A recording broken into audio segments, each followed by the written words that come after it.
Word from the Exarch. All is set on his side, and we may proceed when ready. Well, we have sufficient stone for our needs. Likewise, preparations for the imbuing have been made according to thine exacting instructions.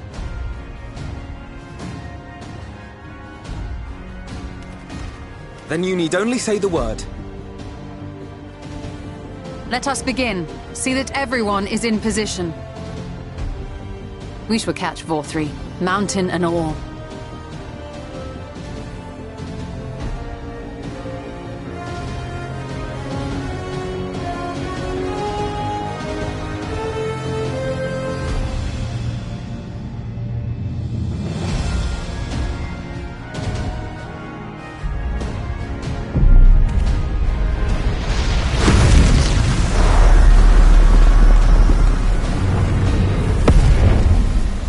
Here it comes!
Yes, yes! You've not lost your touch, you clever old bugger!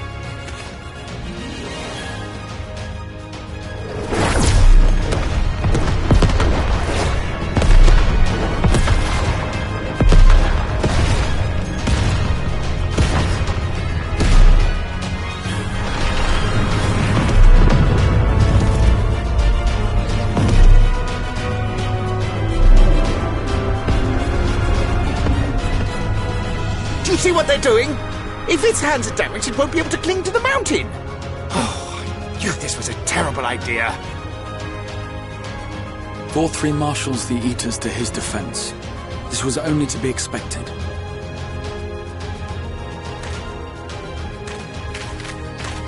We must try and draw as many of them down to the ground as possible. It may not be enough, but we have no other choice.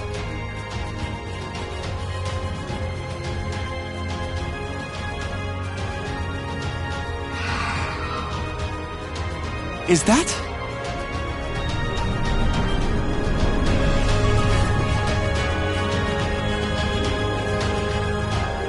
Such a heartless thing, our sapling. It's cold and cruel and heartless. Summon us in times of need, we expressly said, yet what should we find but the final battle joined without so much as a whisper of our name?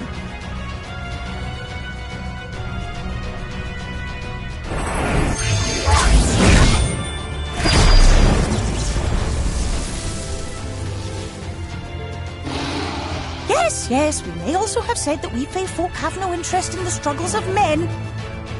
But if our adorable sapling had come crying to us for help, we would of course have flown to her aid. Of course we would. What are we to do with her?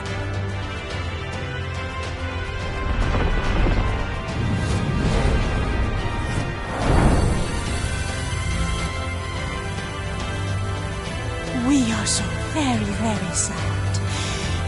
you will play with us. Cheer us up again!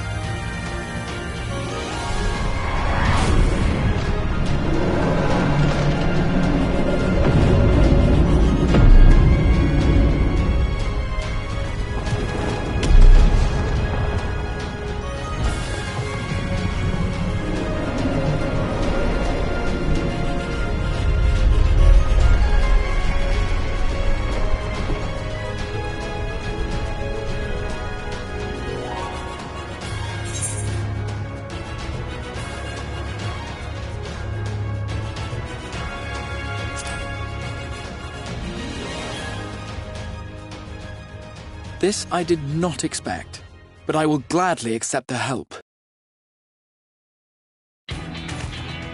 I will send word to Ffxiv and the others. Join them at the foot of Mount Gulg and be ready to make the ascent.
So it is you. You will not defile my new paradise.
closer! Filthy creatures!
righteousness!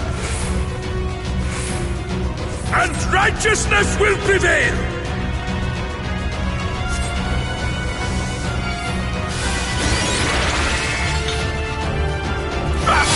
Can't you do anything by yourself?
You will not be discouraged.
The end is near, my friends. We have found Vorthri's hiding place.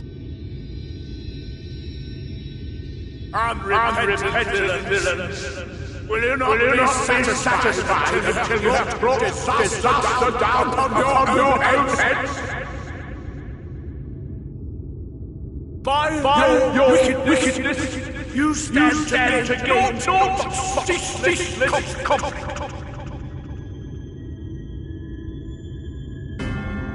Had you only trusted fate to me, there would have been peace for all.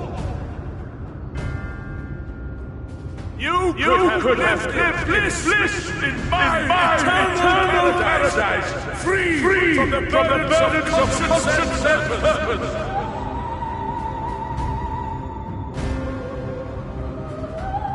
Peace assumes many forms, and I do not doubt that you considered yours well worth the cost. I was even prepared to believe that the end might justify the means. Ignorant as I was, I had hoped that you might mend your ways and join hands with us, that we might strive together for the happiness of all. But no more. Your actions cannot be reconciled with your words. Peace for all, you say? Yet when you were threatened, your first act was to sacrifice your own people in order to save yourself. If your paradise can be rebuilt so long as you alone survive, it exists not for the people. It exists solely for your twisted pleasure. Hear me, Vorthri. The people won't submit to your will, for we each have our own. I made a promise to a noble soul, a woman who saw fit to entrust me with her legacy, and I mean to keep it. Everyone who stands with us has something precious, something that they cherish and would die to protect. They know their own hearts. They know what they want for this world. And by lending their strength to our cause, they have spoken. No matter how hard you may try to bend the world to your will, we will never yield!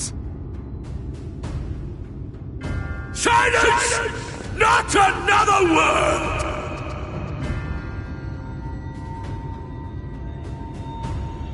You presume to lecture me. Insolent worms. You will learn your place. With my true powers awakened, I will expunge you like the filth you are. Your demise will serve as a reminder to all that I am the zenith of mankind and Shivita both, chosen to rule over creation by right of transcendence. My very existence is virtuous. I am perfect, immaculate. He seems disinclined to grant us an audience. Find Vorthri. We will hold the Eaters here.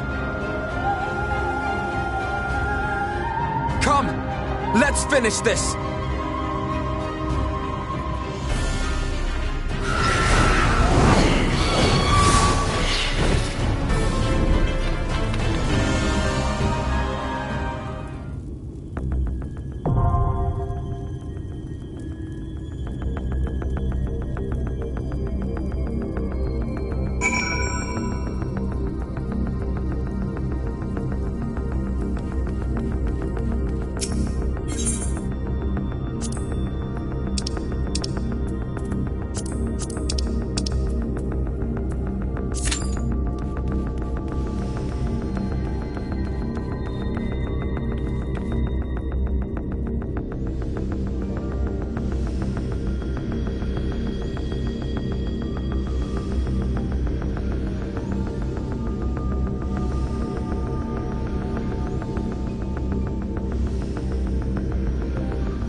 you so determined to die?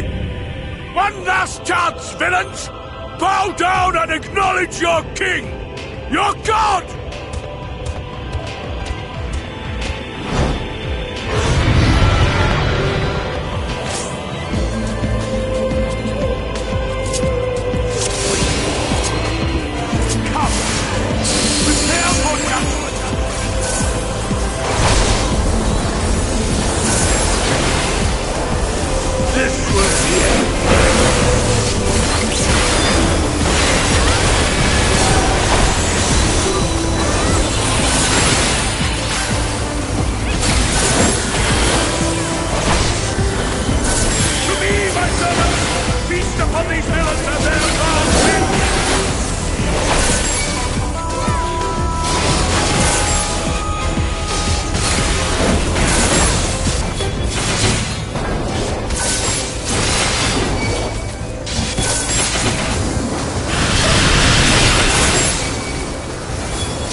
us down.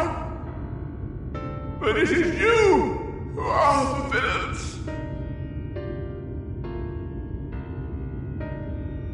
Father told me that I am hope.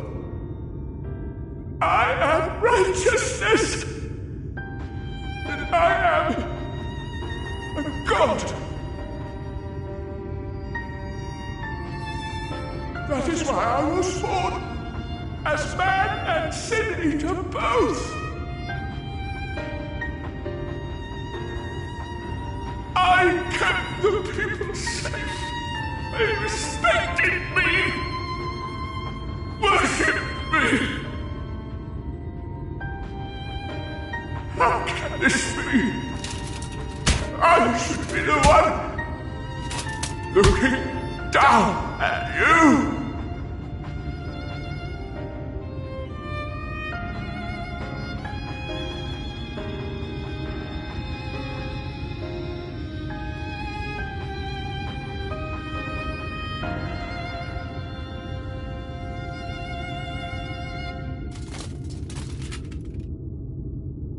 Help me!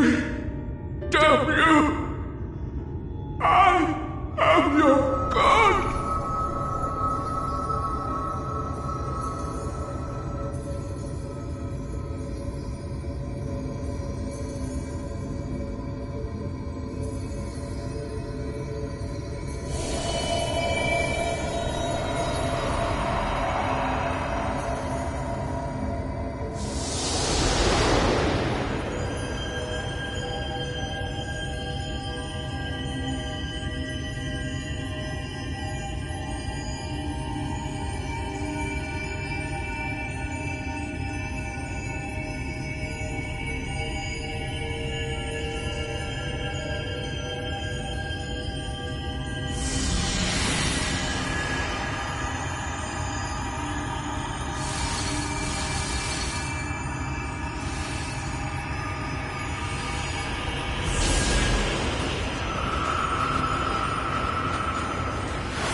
Look! The sky!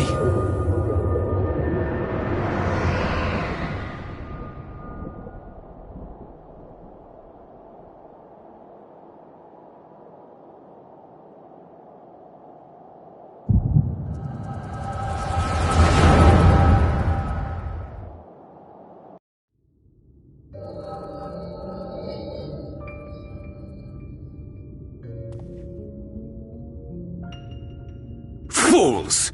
Were it not for my decisive action, the whole city would have been overrun, razed to the ground. Yet they dare to complain about casualties? Spare me. I'll wager they were put up to it by those wretches who seek to usurp me. They're stirring up the citizenry. But if they think I will yield to the likes of them, they are gravely mistaken. To be subjected to such deplorable treatment, such ingratitude. You have my sympathies, sir. You do so much good for this city, and you could do so much more were you not surrounded by fools.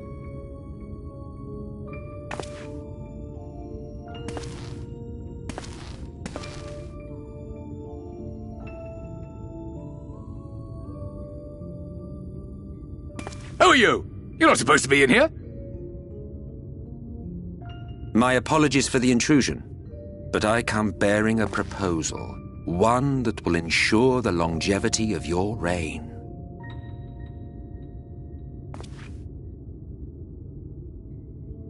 But give me the word, sir, and I will bring hither a light warden. By giving its power to the babe within your lady wife's womb, we shall create a transcendent being, a king to rule over all. And as sire to the king, your authority will never again be in question.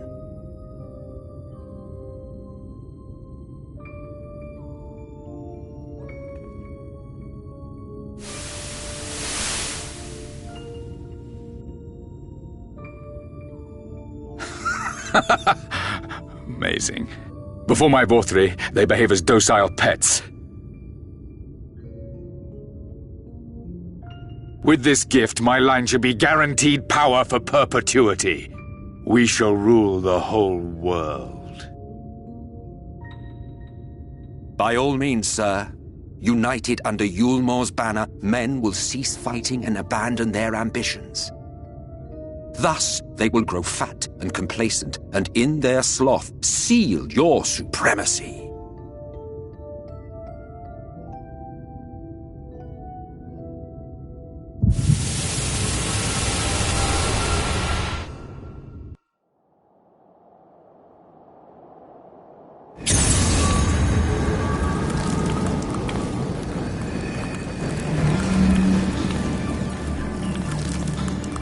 Are you all right? Say something!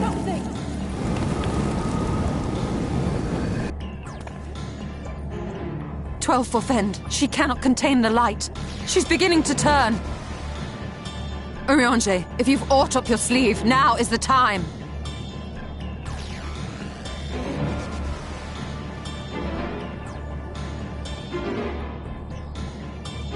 It's changing back.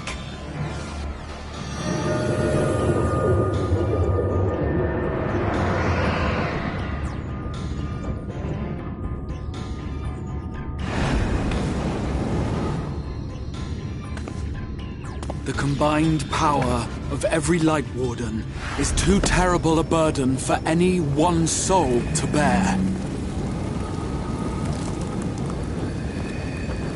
And so I shall relieve you of it.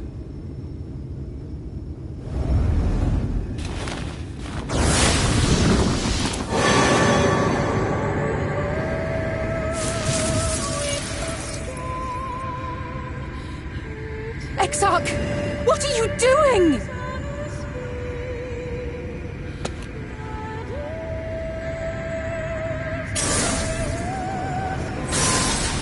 I will channel this profusion of power to the Crystal Tower and use it to travel to other worlds.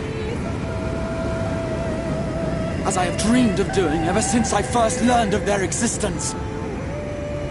Who would choose to remain here in this dying realm when they might go elsewhere and begin anew? Not I. And thus did I use you. No, I don't believe you. It doesn't make sense. Damn you! We won't let you do with her as you please. Do not interfere! Please, I beseech you all, let him go!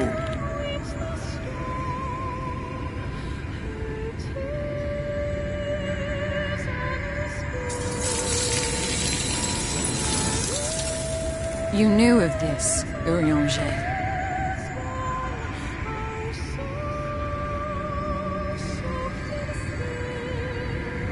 "'Tis all a fiction. Such vaguely defined acts of teleportation stand no chance of success. The Exarch will never live to see another world, as he knows only too well." Then, what does he mean to do?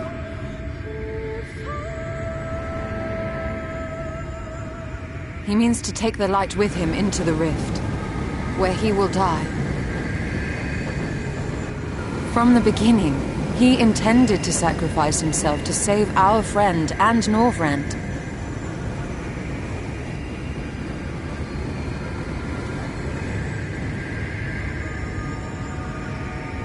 At journey's end, an opportunistic thief makes off with the hero's prize. A paltry way to end a chapter, I concede.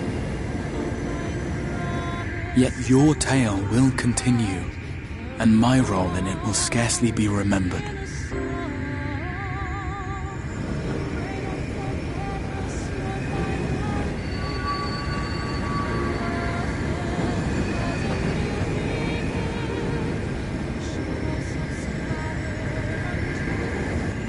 Worry not. Whatever should become of me, I will be happy and free, safe in the knowledge that I have played my part.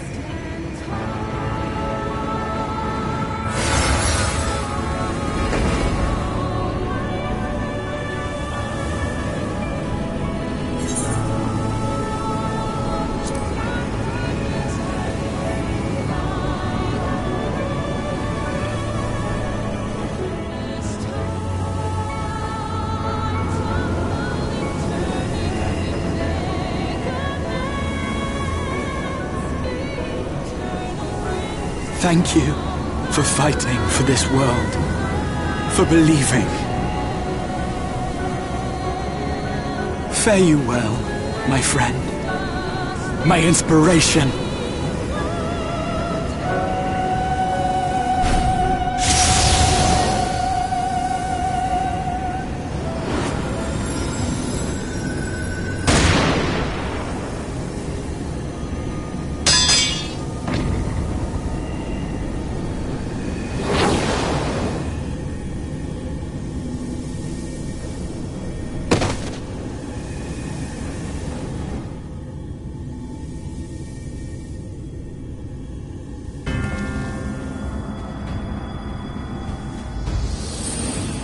Only those who possess the royal eye of the Allagan Imperial line are capable of controlling the Crystal Tower. Such individuals do not exist in the First. Therefore, in all likelihood, the Exarch arrived here with the tower. This much I had surmised, yet I could not discern his grand scheme. To think that he went through all this trouble for the sake of a single hero. It's almost admirable in its absurdity. Alas, it is not your grand scheme that will succeed, but ours. You bastard! Stay put. Your friend is still alive, but whether he remains so depends on you.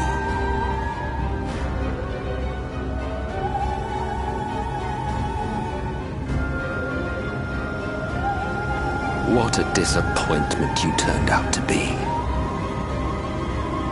I placed my faith in you, let myself believe that you could contain the light.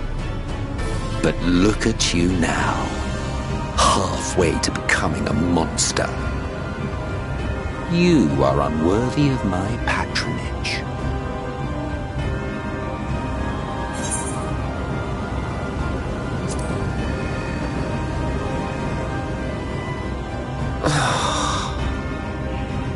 I am an Ascian. My heart's sole desire is to usher in the great rejoining. 100 years ago, I entrusted my comrade Logriff with the task of increasing light's sway over this world. This we sought to do by manipulating heroes. When that failed to achieve the desired result, I created Vorthri. Thanks to your meddling, that too has ended in failure. What was your true purpose in approaching us? By your 12, boy, have I not told you before that everything I said was the truth? You were specimens by which I might gauge man's potential as it stands. I genuinely had an interest in you, genuinely considered taking you on as allies. Provided she could contain and control the light. If not, then she, and by extension you, would be of no use to me. 'Twas as simple as that. So, we've been found wanting. How disheartening.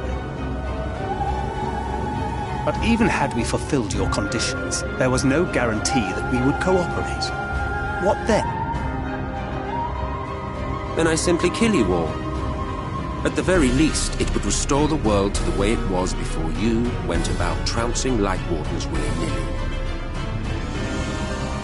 Suffice it to say, it would be most inconvenient to have all that light taken away. And I would be lying if I were to claim his actions didn't have me worried.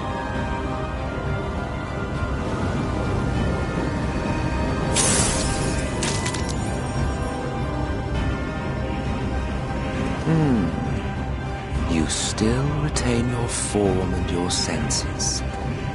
But you have all but become a Sin Eater. Whether you will it or no, your mere existence will serve to engulf the world in light. Those in your company will likewise turn into Sin Eaters. And in time, you will succumb to your base instincts and hunt innocents to feast on their sweet, sweet ether. Those few with the will left to fight may rise up against you. But before your absolute might, they will quickly know despair. There is no hope. We are finished. Mankind is finished. Ah, the irony. What Ffxiv achieved through bliss, you achieved through despair. But I have overstayed my welcome. I shall look forward to seeing you bring the world to its knees, hero.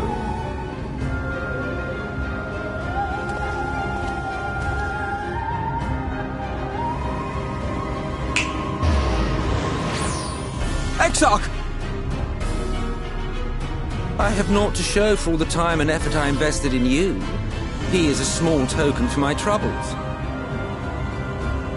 I did not expect that I could learn aught from man, but I may yet learn something from all the knowledge he had hoarded for his precious hero.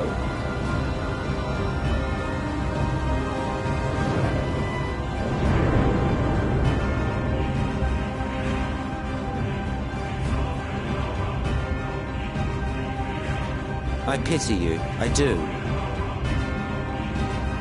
Your friends are now your foes. If you do not kill them, they will kill you.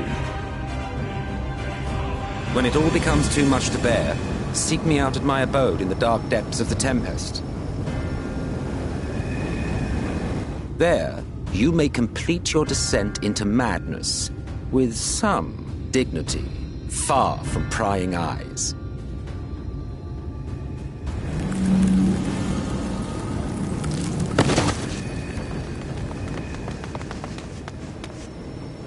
Till then, I bid you farewell, Eater.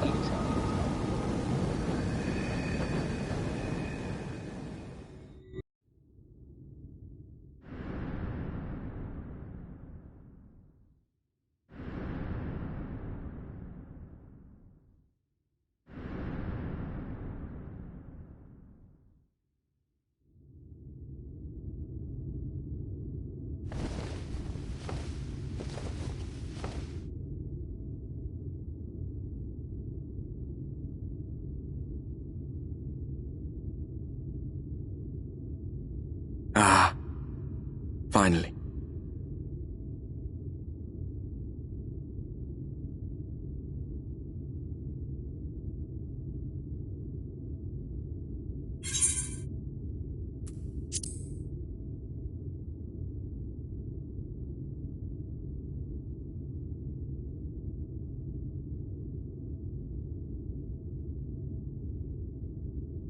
After you collapsed, Emmet's self vanished. Then Reen did what she could to stay the raging of the light within your body. Thanks to her, you're still you, but she's only delayed the inevitable.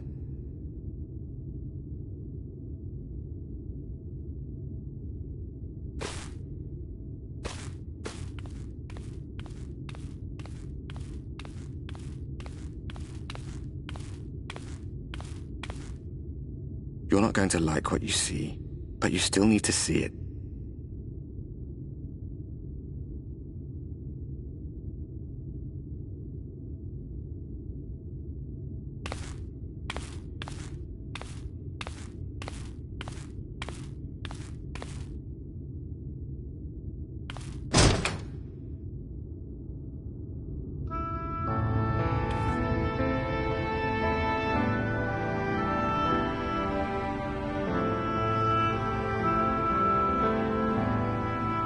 It's like this all over.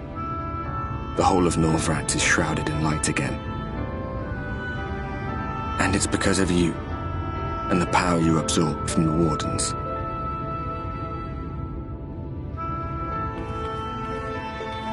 No one knows but your friends. When they carried you down from the mountain, they told everyone waiting below that they didn't understand why the light had returned. And now they're out there trying to allay the people's fears, while searching for a way to save you.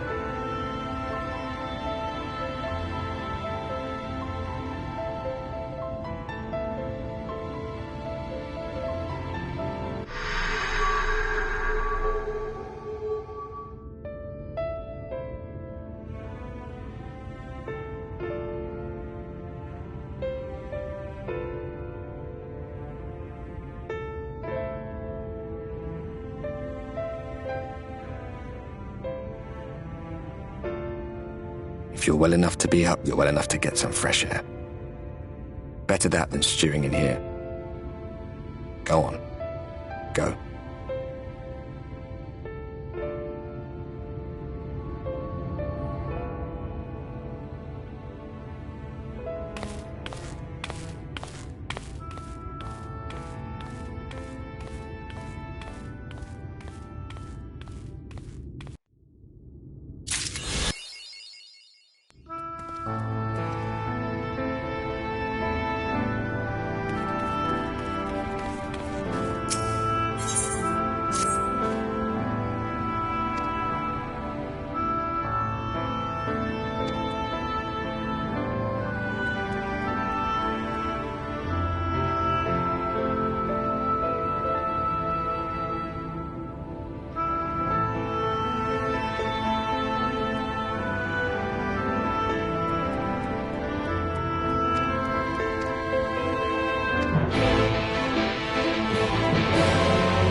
The people of this city have spirit, I'll give them that.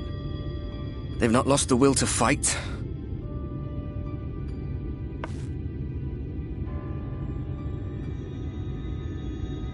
I can imagine how torn you must feel, looking at that sky, knowing what it means to everyone, and that you're responsible.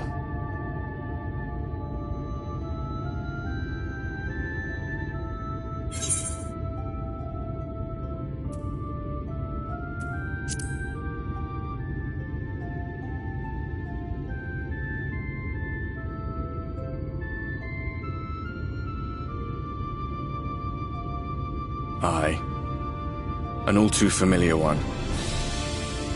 Here you stand alone, expecting no one else to bear the burden for you.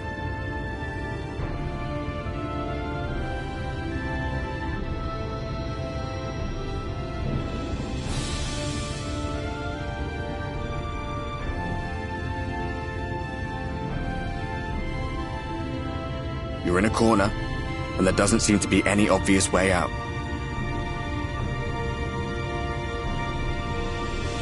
That doesn't mean it's over. However hopeless it seems, you haven't lost yet.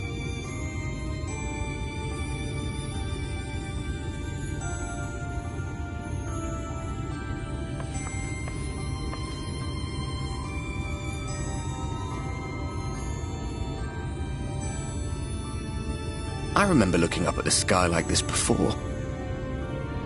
Being caught up in a strange kind of calm. It was after we realized we were responsible for the flood, when we resolved to journey to the source by taking our own lives.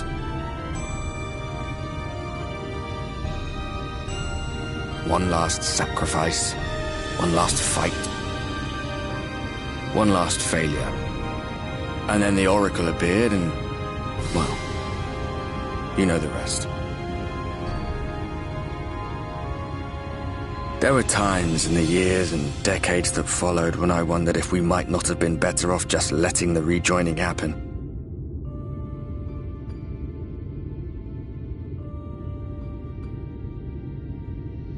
That we'd made one last mistake.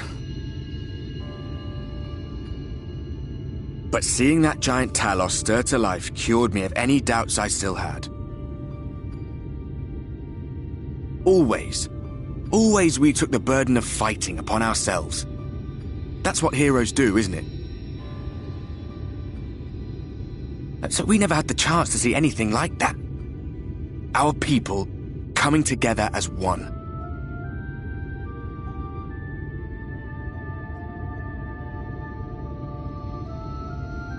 To think that their hope still burned so bright. That they were still so eager to live, they would lift up their fellows, one on top of the other, till they reached the sky. No. We made the right decision. And I can finally feel proud of the part we played in helping this world survive.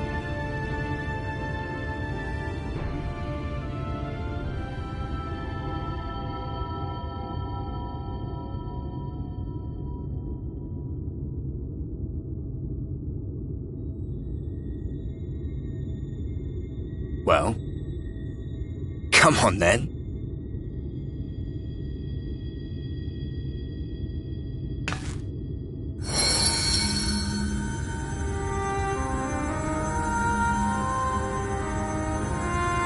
As I thought, what happened between us was no coincidence.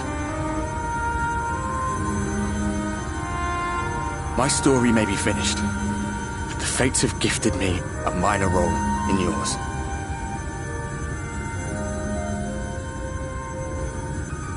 I suspected as much the moment I realized you could hear me. But it's hard not to doubt yourself when you're the man who caused the flood. I was afraid to do anything more than watch for fear of making things even worse. But no longer. After all, the path I once walked is now yours to finish.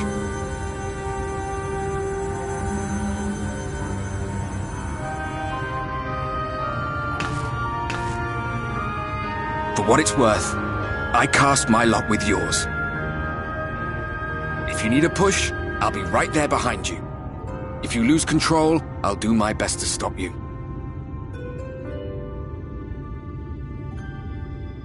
So, let us be about it, hero.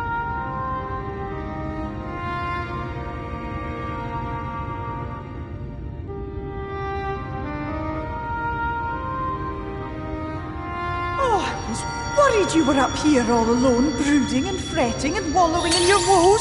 But look at you, grinning at nothing like a pollen-drunk pixie.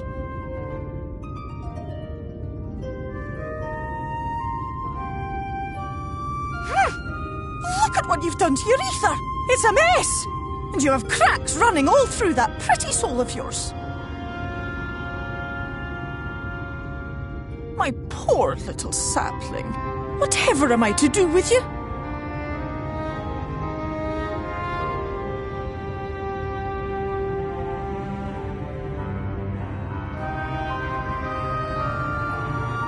Shall I yield up my throne? You could claim it, cut ties with the mortal world, hide away in the castle.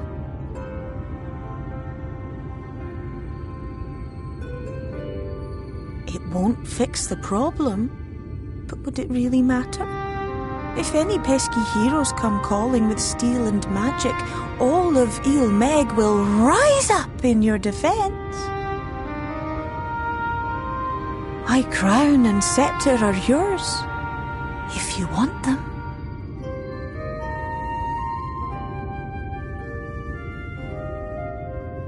What? Don't give me that look! Of course I knew before I asked that you'd never ever heed such a wicked suggestion.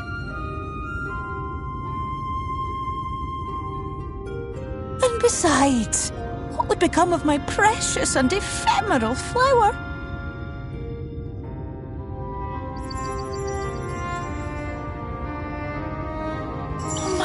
dear beloved sapling.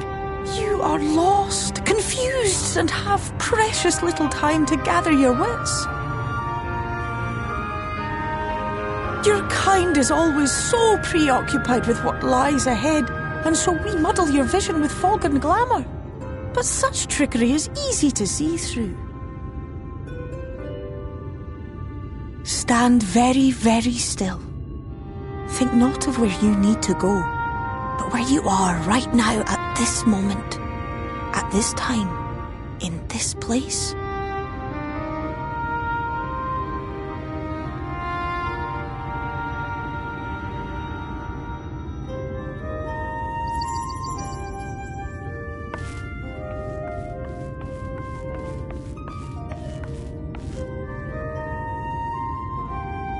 Our cairn of crystal. From shadowed hood he watched you go, his ruby eyes with warmth aglow. See yourself as he saw you, and that shall be the clearest clue.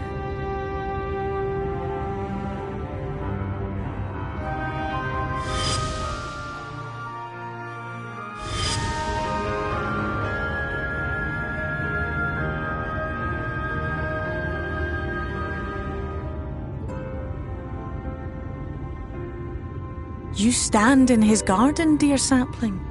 Ask his flowers what they know, and you will surely find an answer. But what will you do with it, I wonder? I'll be watching and waiting. Waiting and watching.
I have unlocked the door to the umbilicus. You are free to enter.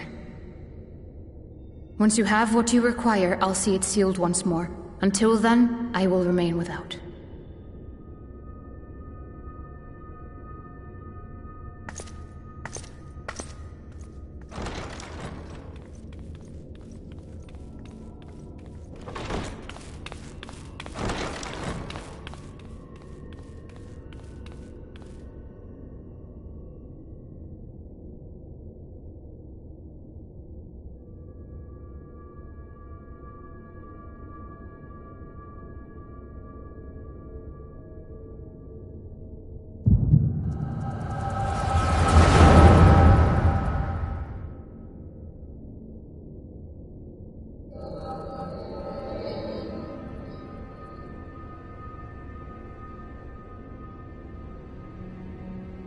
A moment to collect my thoughts, I prithee.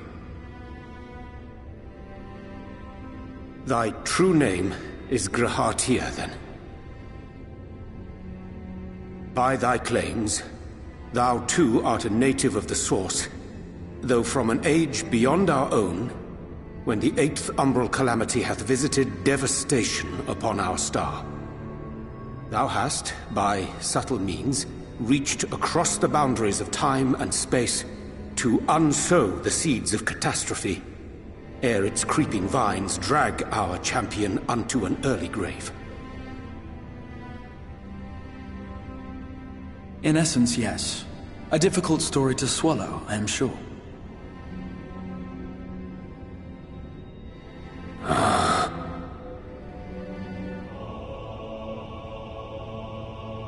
I doubt not the veracity of thy words, not the account of thy coming, nor that of the fated calamity. Yet my mind straineth still to apprehend the enormity of this tale. Wouldst thou favor me with a gradual unfolding of its chapters? Certainly. But where to begin? I should start with those great minds who survived the calamity. Sid Garland being perhaps the greatest. In hopes of staying the unending tides of war, he and his fellows pursued all manner of possible solutions. One of these was rooted in a theory which unified several fundamental principles discovered over the course of the Warrior of Light's adventures. It proposed a method by which one could enter the River of Time, traverse the rift, and leap between worlds. Perfecting that idea, however, was a work which consumed their lifetimes, and thus was it left to future generations to decide whether theory would be put into practice.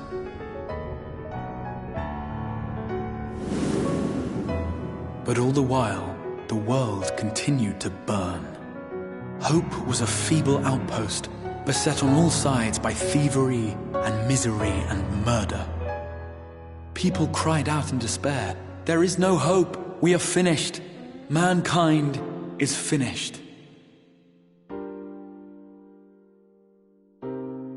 Then others raised their voices in answer. Though we be beyond salvation, those who came before may yet be saved. We will forge a crossroads and pave the way for a different future. By the wisdom of our forebears, we will prevent this calamity from ever having come to pass.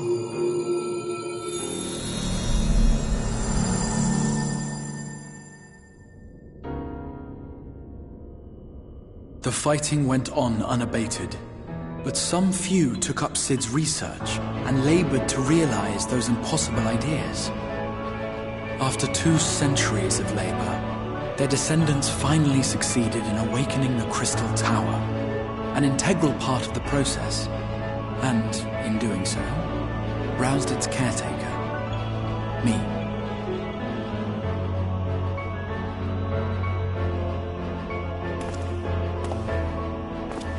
By this stage, scholars had largely established the phenomena underpinning the rejoining, and identified the first as the shard which precipitated the 8th umbral calamity. This grand structure was already capable of storing the energies required to attempt the translocation. All that remained was to augment some few of its functions based upon the theoretical models of Cid and his compeers. And by means of such technologies didst thou effect thine arrival in the first, to an age before this star had joined with the Source.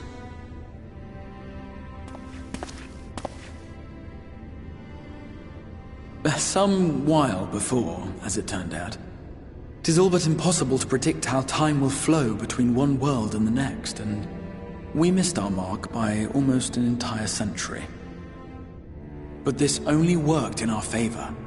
The Sin Eaters could not be defeated without the blessing of light, and summoning the only woman who might stand a chance against them would require decades of preparation.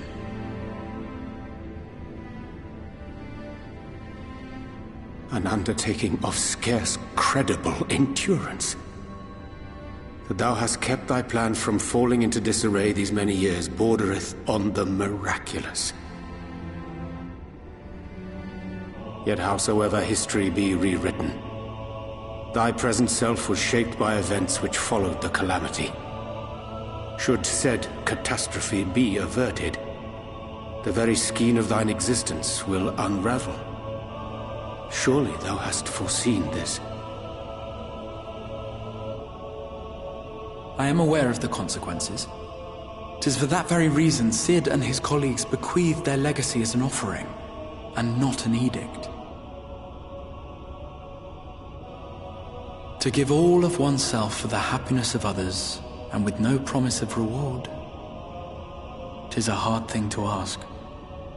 Harder still for those condemned to survive in a world which pitted brother against brother. Indeed, you are right to call the execution of this plan miraculous, though the force which held it together was nothing so inexplicable. It was her. The warrior of light has been our unbroken thread.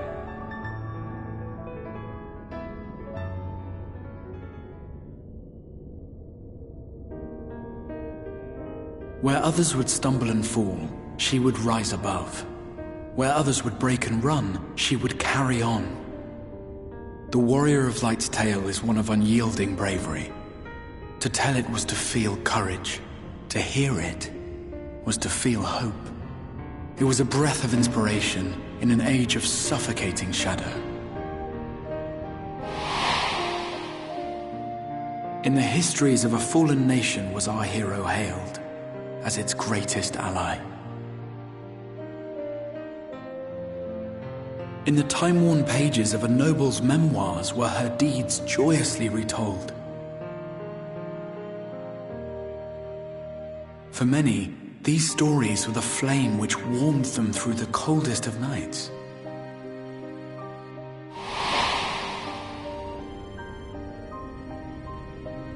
And so it should come as little surprise that the plan found no shortage of volunteers, concerning as it did the Warrior of Light herself. It was their chance to add their own verse to the hero's saga. She was the lodestar that brought them all together to send their final message back through time and space to her.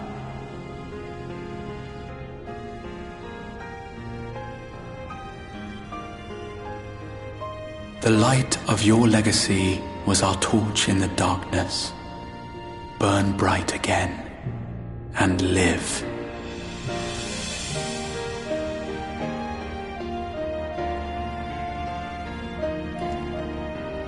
I am merely the bearer of that wish, come to ensure it is safely delivered.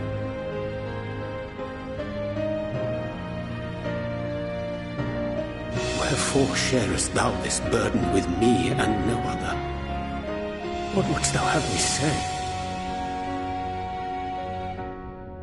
That you will be my accomplice? 'Twas you yourself who convinced me of your suitability when you spoke of how you learned of the Flood and of your part in arranging Minfilia's journey to the First. Your actions showed uncommon resolve. 'Twas clear you were committed to the cause of saving this world. I knew I could trust you to choose the right path forward, even if that choice came with a heavy price.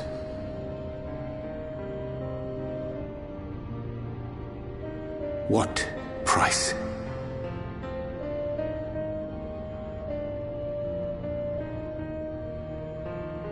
When all is said and done, and the last of the Light Wardens lies slain, I will absorb their corrupted ether, and then I will die. Knowing what I know of your companions, not to mention your champion, they will try to stop me. But in saving one, they would save none. Therefore, I implore you to aid me in concealing my identity and ensuring this tale ends as it must. To this end, I would have you take what I have told you of the Calamity and make of it a portent, a prophetic vision you beheld in the swirling chaos of the Rift.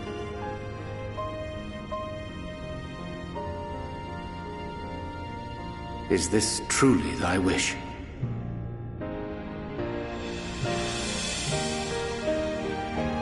History remembered the Warrior of Light, as I knew it would, and I will suffer no other to rescue the champion whose star has charted my course.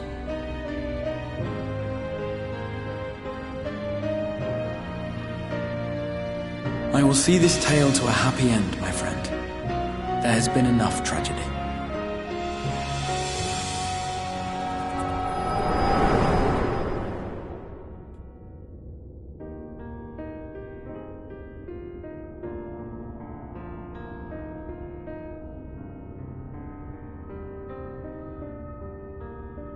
Careful now. If you lose control again, the Light could claim you for good. Although it's probably only a matter of time before you succumb to the change in any case.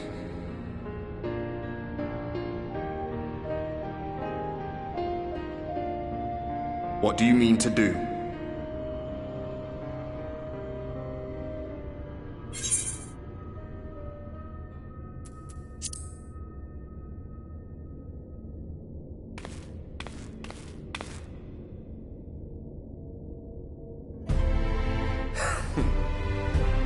We should be on our way. Diassian mentioned the Tempest, did he not?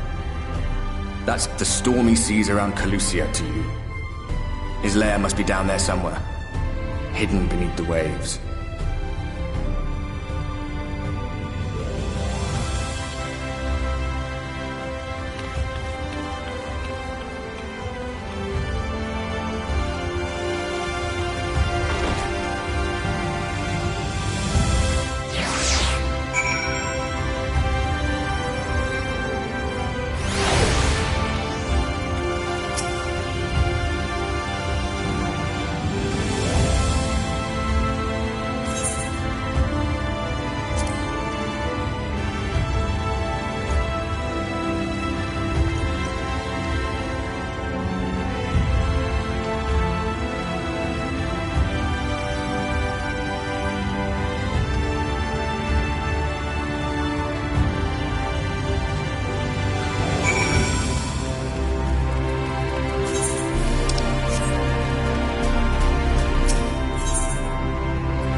Ah, we have found thee.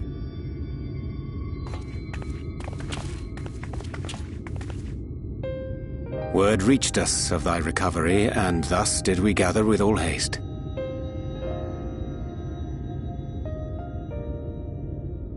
Ah.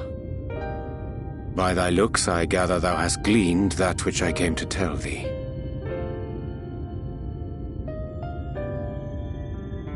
Urianger has shared everything with us. The Exarch's true identity and purpose.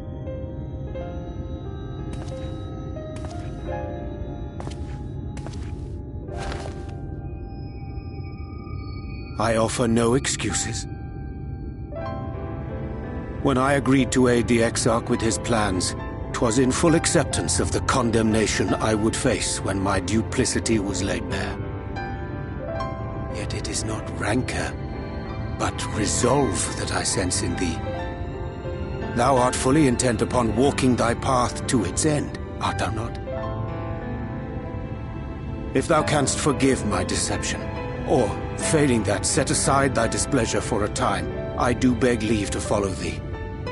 What strength and wisdom I possess are thine to command.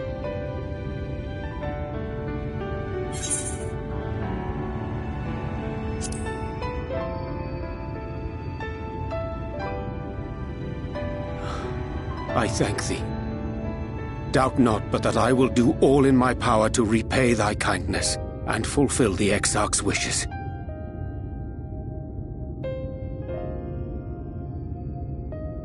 I'm sorry, but I don't think this is a good idea.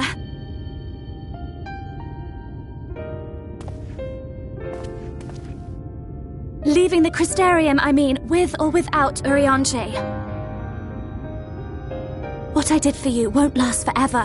There's no telling when the light will break free again.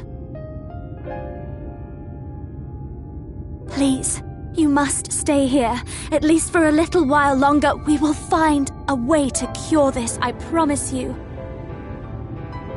How can you make promises? We don't even know where to start. Alize, please. You know Reen was only trying to help. Of course I know! I know only too well! But making promises you have no way of keeping is not a kindness. It's a lie. Plain and simple. We've all searched, high and low, for an answer, and every one of us came back empty-handed. I am not about to stand in her way now. Not after failing her in her hour of need. No, the least we can do is...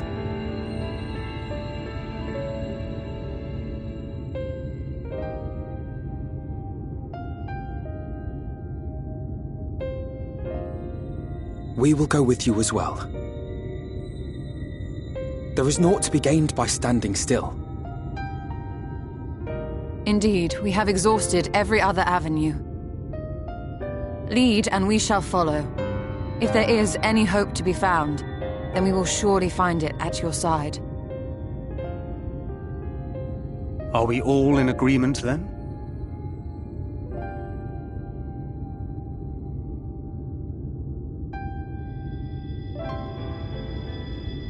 Is there aught we can do to help?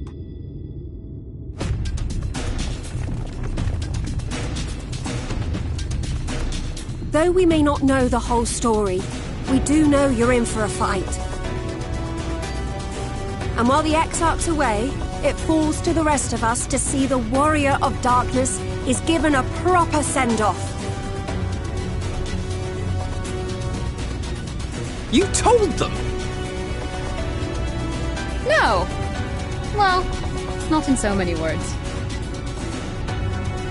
Aye, we didn't need it spelled out for us. When the night sky appeared over whichever place you went to, it was harder not to put two and two together. From the moment I heard that you and the Exarch shared the homeland, I had my suspicions. Long had he been waiting for a certain someone to arrive, and I knew at once that it must be you. Exactly. When he went up to meet you, 'twas clear it was no ordinary visitor. That spring in his step spoke volumes. I could feel his excitement. Eat him! That's right!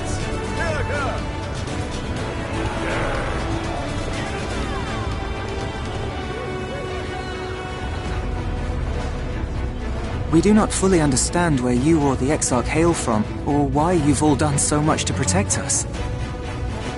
But we are deeply grateful nonetheless. So, if there is anything at all we might do to aid your journey, you need only name it. What would you have of us?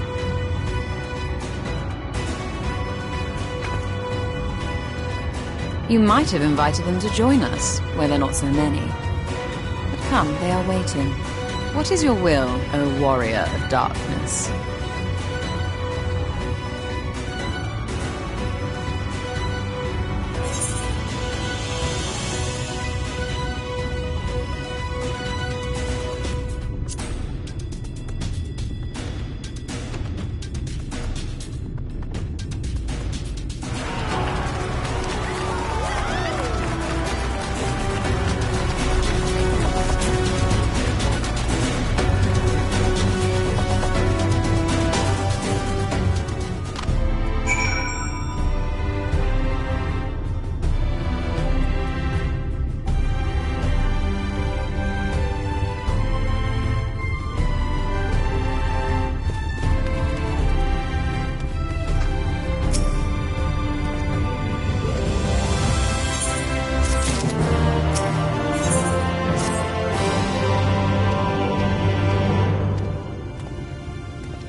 Wir Sach, Bilan Bismail.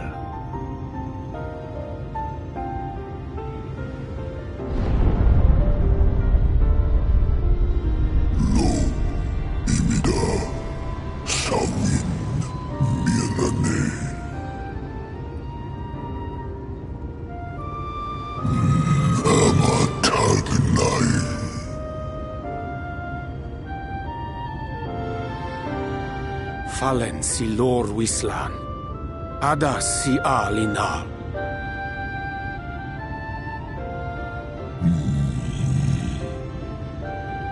Van urs atslir, olfothim, iri guath thi.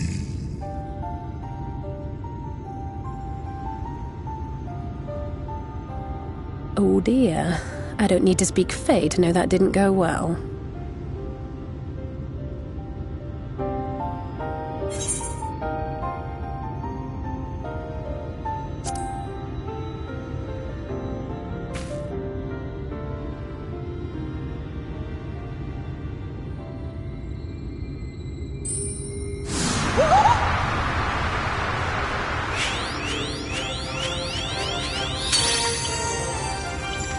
My snake yak! You've learned to call me at last! And where do you go?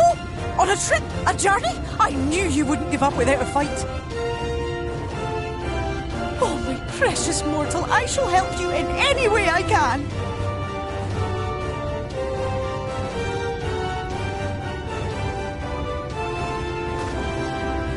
Gears Bismail win picked. Van dromi drom jakom. Van red rithje.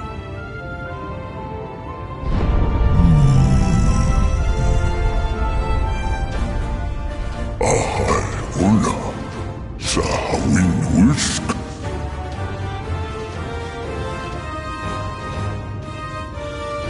Isne him, sur vierlo.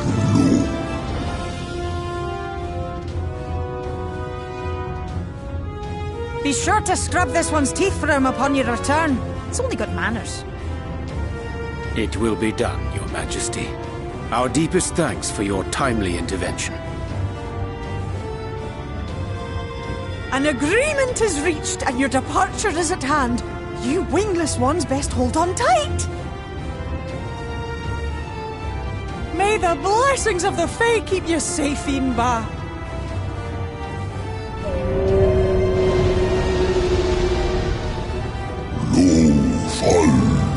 Ruis Van in Narsitar Dir Sidagnai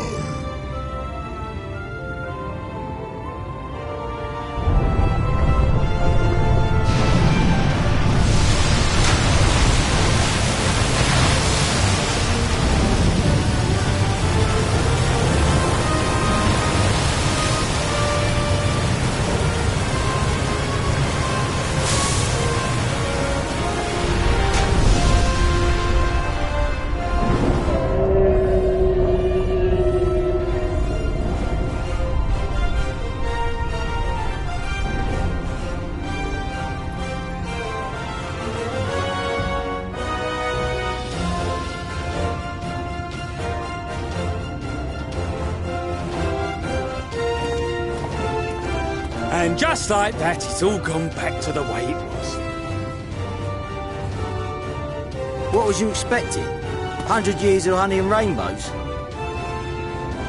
Seeing them Yulmore types wake up and smell the ashes was miracle enough for me.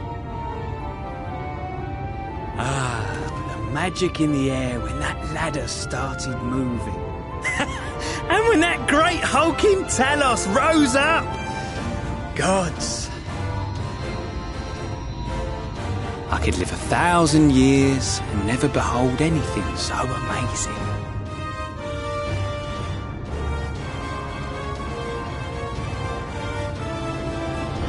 What the? Do you see that?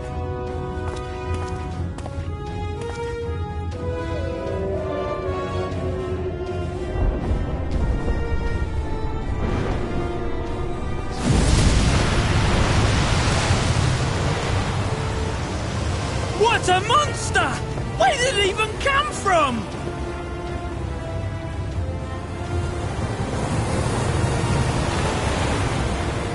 Whoa there! It's not stopping! Run! Run!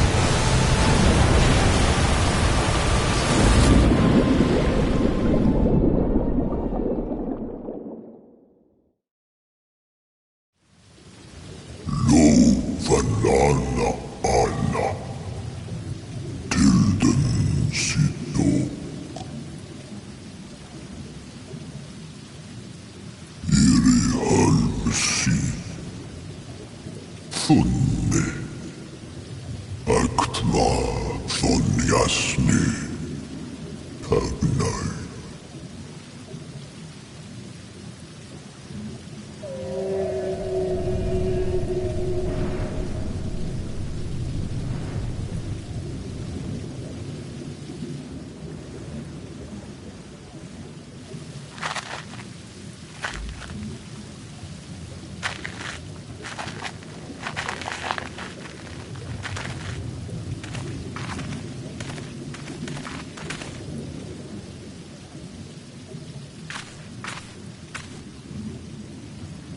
Wow.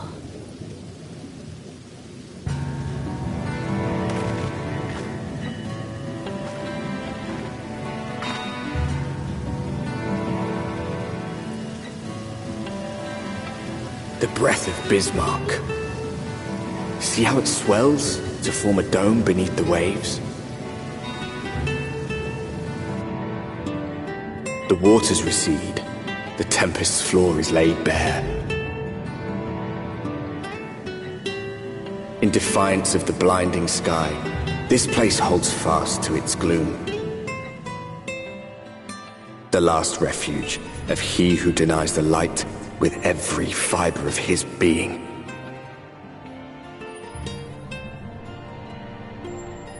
You stand at the precipice, hero. Journey unto the heart of darkness. Finish it.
O stewards of the Ondo, we offer up our light in answer.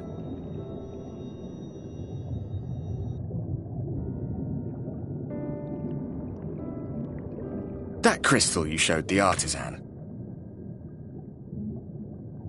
Was it... Did it belong to one of my friends?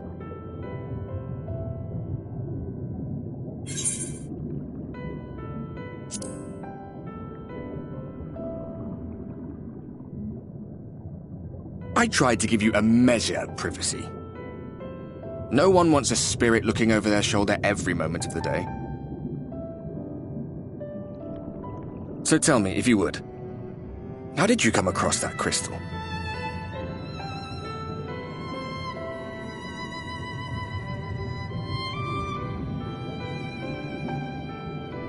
I was right then.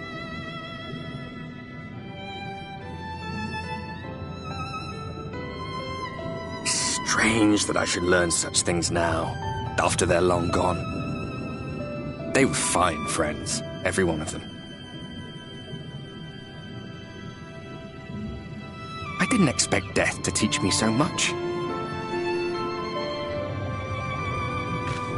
About them, about Seto, about you, about the hope that hides at the heart of this world.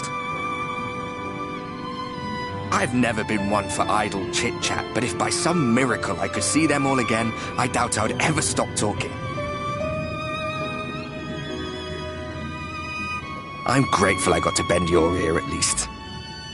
And just for that, I reckon I'll stick with you to the very end.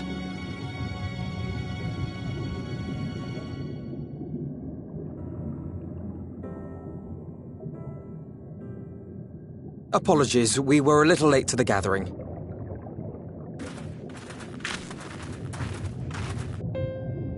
It seems we succeeded in gaining their trust. The delay wasn't exactly welcome, but at least our many hands made light work. And they seemed especially impressed with your contribution. Our hero indeed.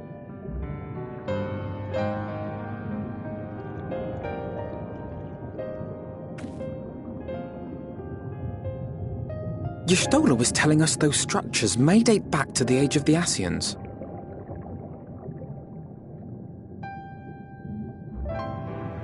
An Ascian homeland. Despite his many protestations, I never quite believed Emmett Selk was telling the truth. Nor I. But there is no denying the evidence before our eyes. Clearly this was once a great city. A home they would see restored, no matter how many tens of thousands of years it takes. It's a hollow dream when you think about it. Even if they manage to rejoin all the worlds, they'll never bring back the ones who were lost. But would I have done any different?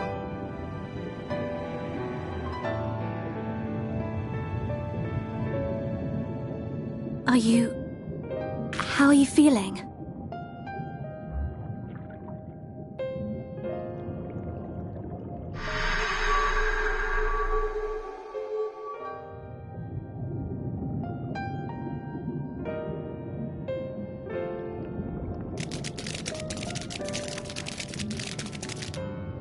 You have completed your devotions? Yes.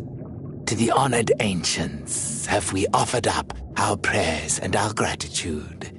You too have our thanks. Might we trouble thee then to tell us more of the illuminated land of which thou didst lately speak?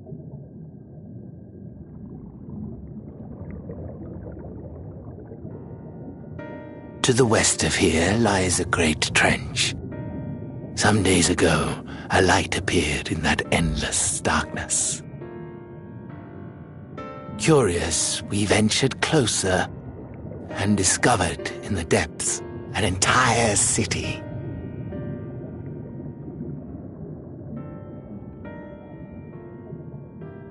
The buildings we spied were akin to our own everlasting abodes. Impossibly so. We understood at once the ancients had risen. There could be no doubt. Taken with terror, we retreated to the cups, and I decreed that none should enter the trench until such time as we received a sign.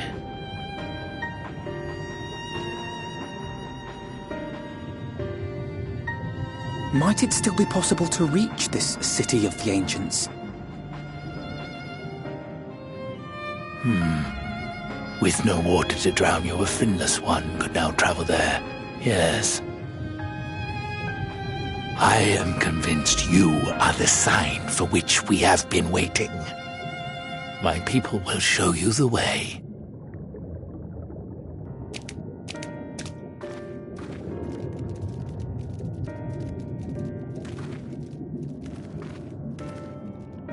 Shall we?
By the gods!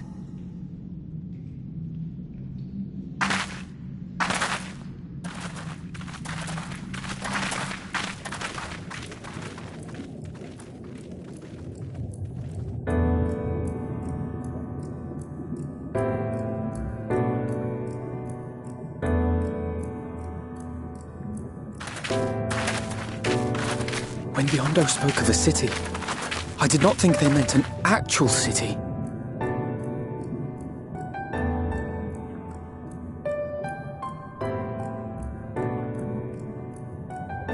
Then we are seeing the same view.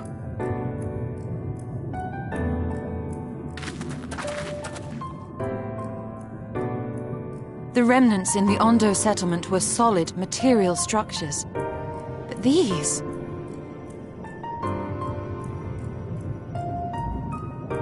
everything here pulses with ether. 'Tis an enchantment on a monumental scale.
This really is unacceptable.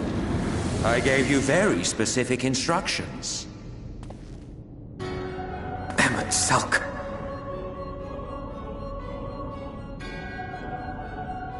My invitation was for an abomination, ripe with the power to bring about the world's annihilation.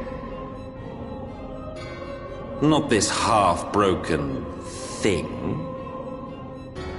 Whatever am I to do with you? And I see you insist on keeping the same familiar company. Are you so lost without them? It is not she who is lost without the familiar. Not content with remaking an entire city, you aim to fill it with the reconstituted souls of the dead. I may have gotten a little carried away in my attention to detail, added a few unnecessary flourishes. Well, there's no point trying to hide it. Yes. Once the rejoining of worlds is complete, Zodiac will regain his full strength and shatter his prison. Then we shall offer up the Source's remaining inhabitants in sacrifice, that we might resurrect our brethren who died to bring Zodiac into existence. But what was it that you came here to do exactly?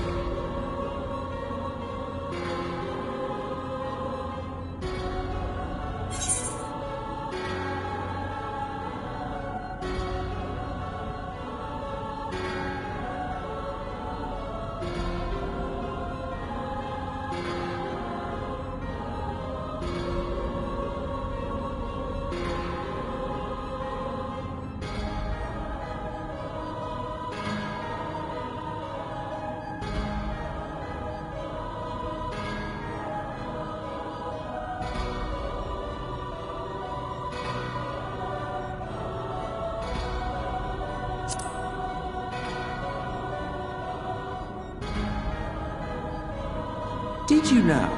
One last do-or-die attempt to foil my plans before your mind dissolves into madness? How very, very heroic of you. In every single age, there is always someone who wants to stand up to the evil Ascians. Always the same arrogance, the same insistence that the world belongs to them, as if theirs were the only rightful claim, theirs the only existence worthy of preservation.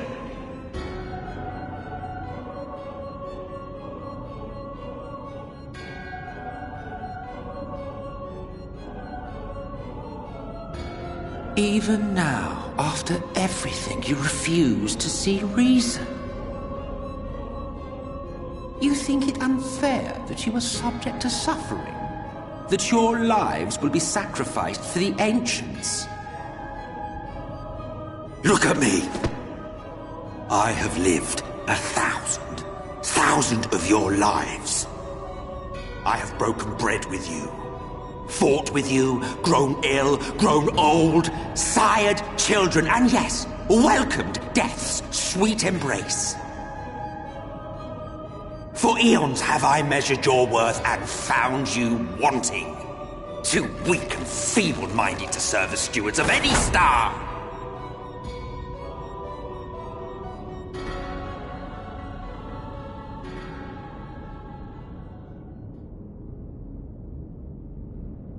Have your recent spats with Vorthri and his Sin Eaters taught you nothing?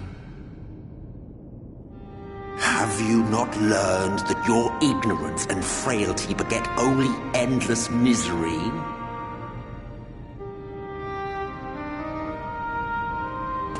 How long do you mean to perpetuate this farce? How much more must I endure your bumbling interference? Let us imagine that the laws of reality are again undone and the world faces true annihilation. Do you honestly believe that half your number would sacrifice themselves to save the other? Of course they wouldn't! And if you had witnessed history unfold as I have, you would reach the same conclusion.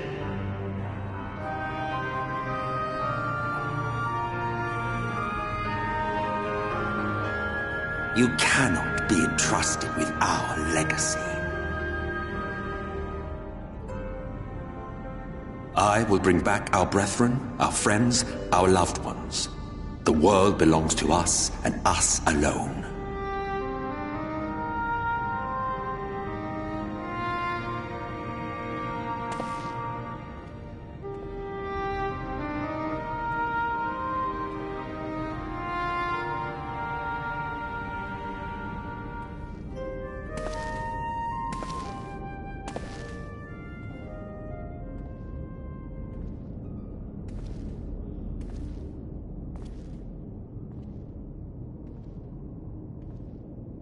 Emmett Selk!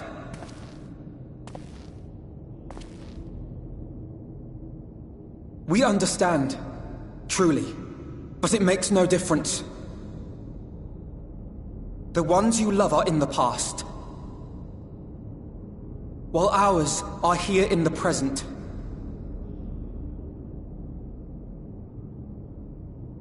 One day, we too will be ashes and dust, but not today. Our time is not yet finished.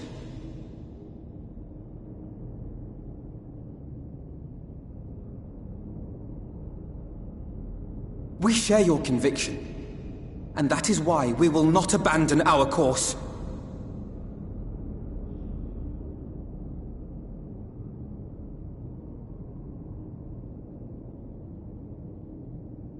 You think us the same? You think your tattered soul of equal worth to those I lost? Then come. Earn your place. Prove yourselves worthy to inherit this star.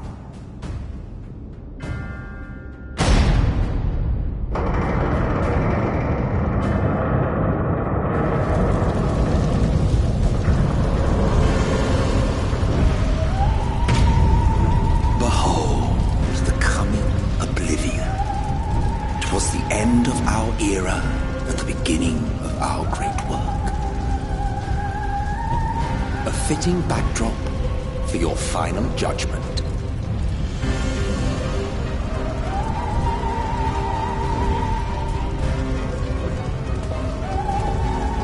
I shall wait within, but do not spend too much time on your preparations. There's no telling how much longer the guest of honor will last.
cities burned. The waters ran red with blood.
Yet this is far from the worst of it. Come, and I will show you.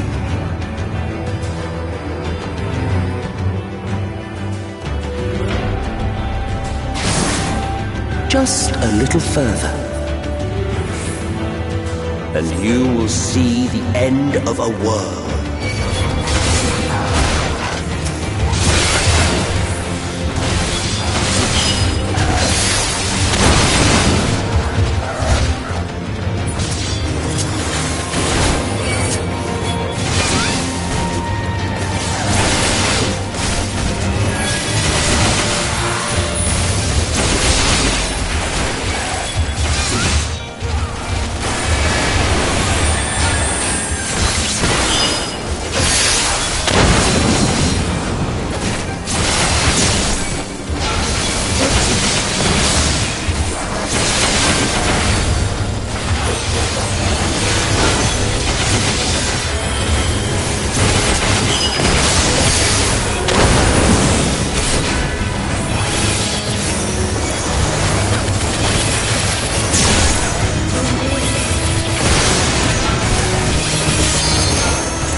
We saw we had to weave its laws anew.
And our goal loomed a final whisper concealed.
Well, well, you prevailed.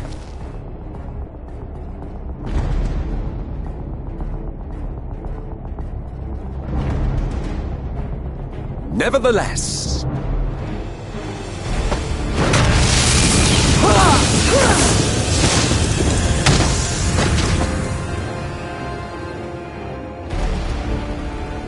Your performance was underwhelming, and I remain unconvinced of your worthiness. Oh, you tower over your misbegotten ilk, no doubt. But should I bring my full strength to bear, well, you would be as leaves in the wind.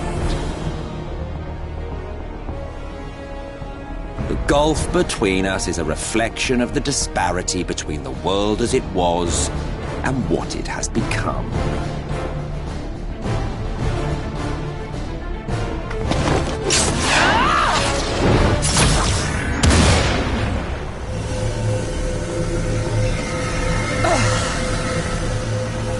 Our worlds may not live up to your lofty standards, but they are our worlds, our homes, full of life and love and hope. And we won't stand by and let you destroy them!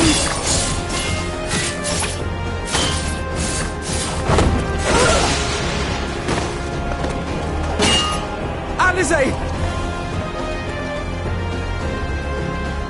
You are a mistake. For we who have known perfection, the shattered source and these shards are ghastly mockeries of the true world. The ephemeral lives you exalt are pale imitations, utterly devoid of meaning.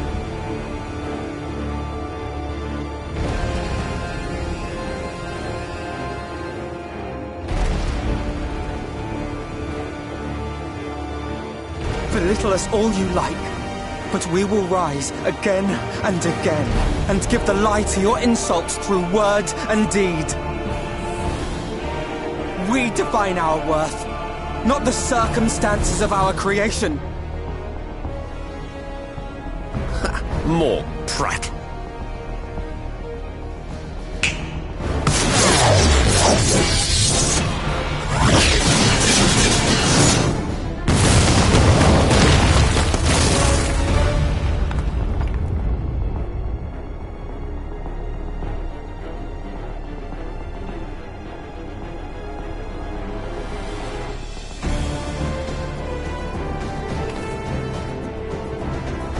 Fool, who are you? No one, nothing. Once I have reclaimed my heritage, my first act will be to expunge your stain from history's weave.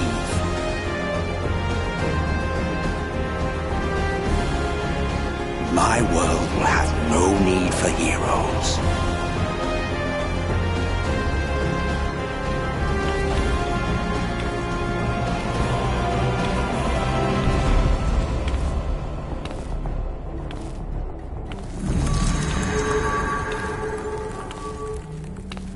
Still fighting the good fight.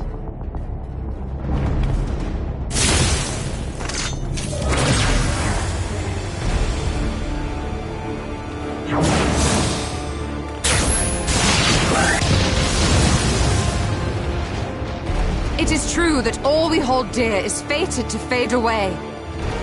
But that is no reason for us to forsake it.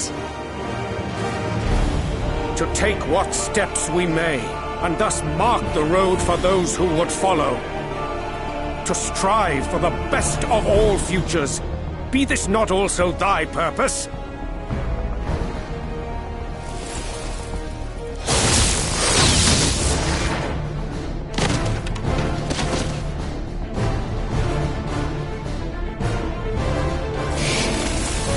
Do not presume to speak of my future.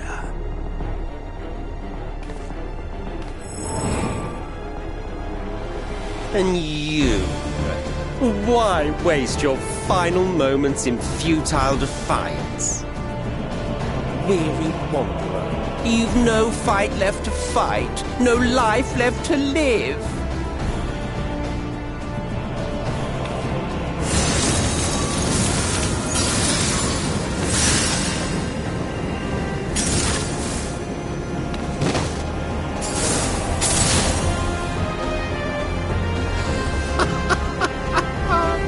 You see, the light will not be denied. Surrender to your fate, and let the transformation take you. Rise up in madness and fury.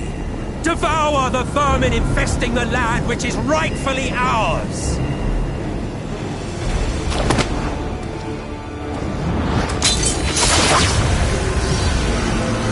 Now, Reed! Now!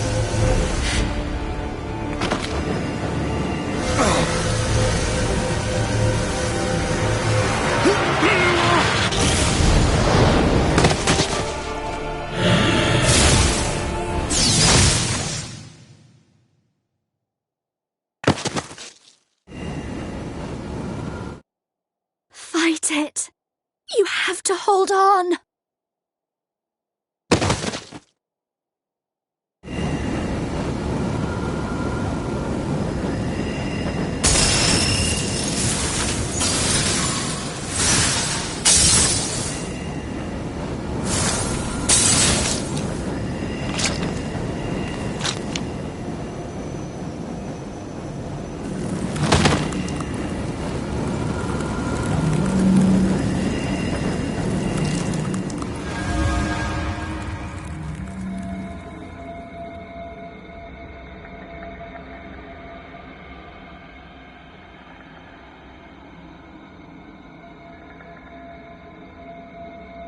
If you had the strength to take another step, could you do it? Could you save our worlds?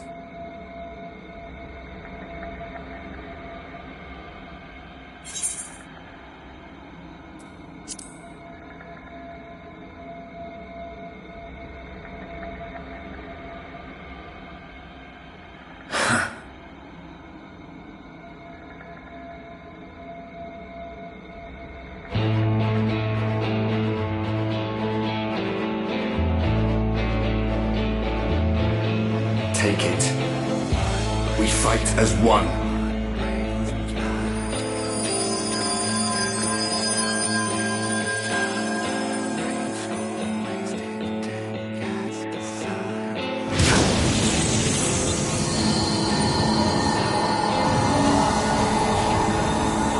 This world is not yours to end. This is our future. Our story.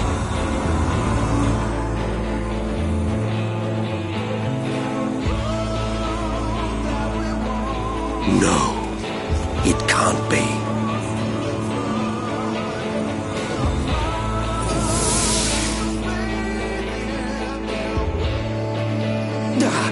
That trick of the light. You are a broken husk, nothing more. How can you hope to stand against me alone? We stand together!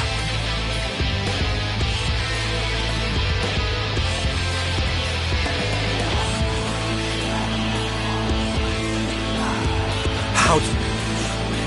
I'm surprised you can stand at all. I could not well leave matters half-finished. Let expanse contract, eon become instant.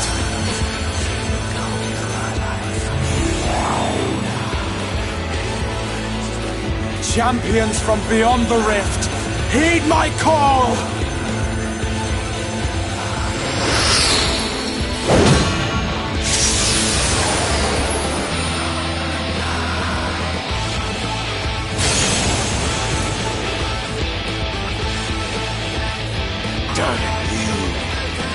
Damn you all!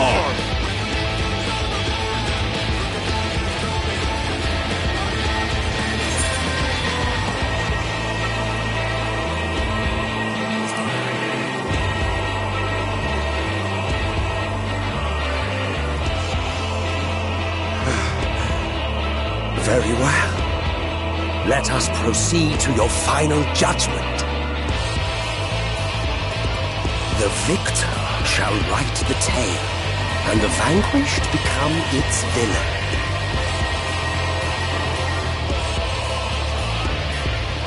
But come, let us cast aside titles and pretense, and reveal our true faces to one another.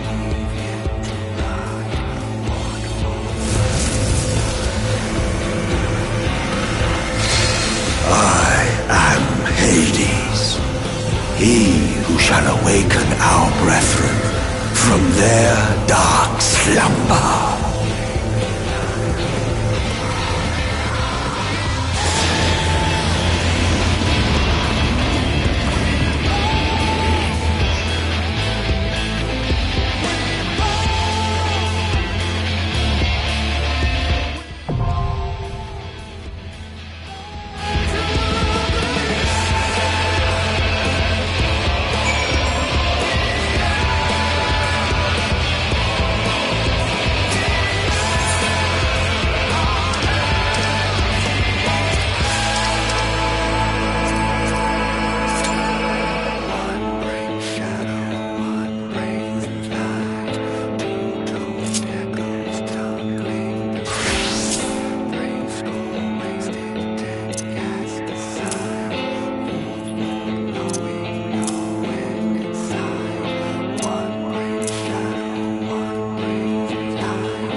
Show me your vaunted strength, and I shall expose the lie of your fragmented existence.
Remember. Remember us.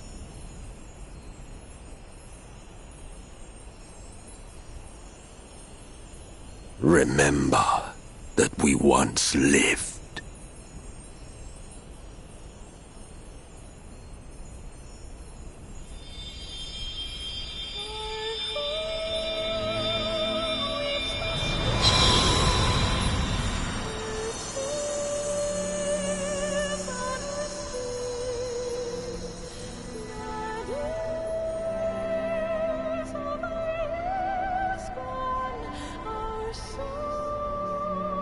Soaked in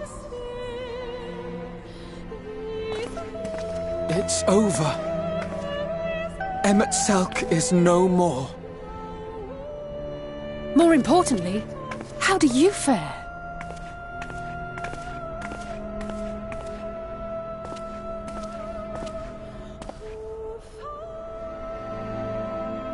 What dost thou see? Her ether. It is as it used to be. As a disciple of Zodiac, the Ascian was the darkness to your light. I can but assume that when you set your strength against his, the light within you was spent. No, it's more than that. Under the strain of that incredible flood of ether, your soul had begun to break apart, yet now it seems somehow restored.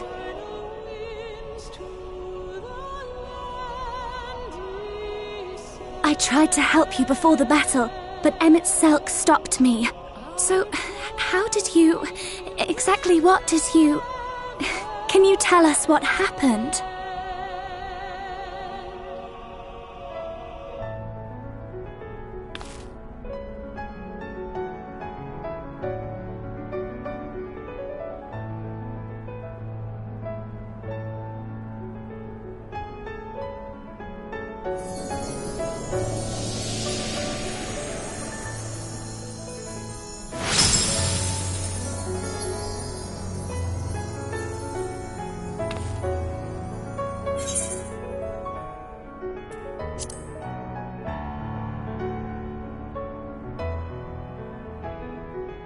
I see.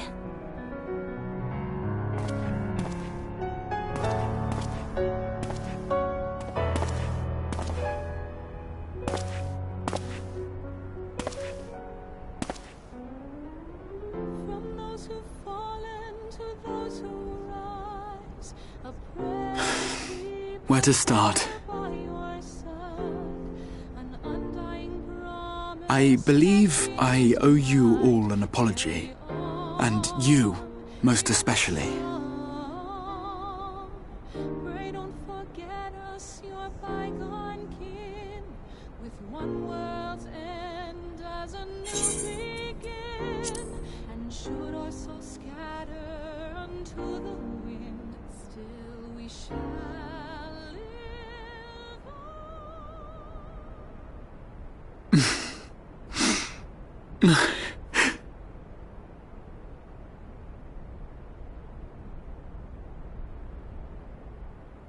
Well, 'tis good to be awake.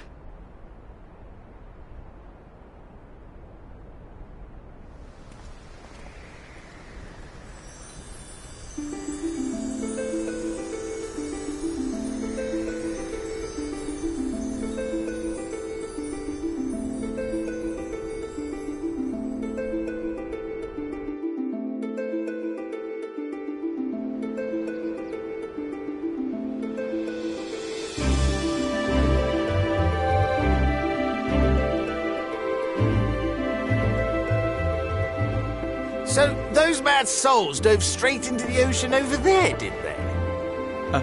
All I could see from here was the whale, Master Chai. 'Twas surely Alphino and those friends of his. They did something heroic, mark my words. You need only look up there for proof of that.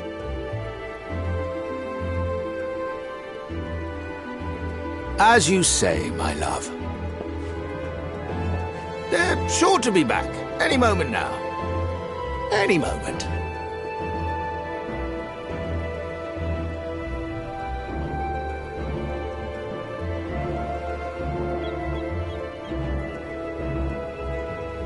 They are coming back, aren't they? I couldn't bear the thought of...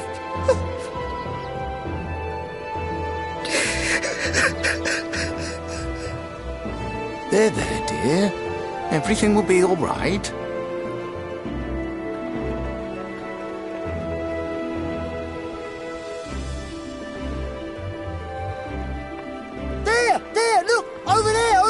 reach!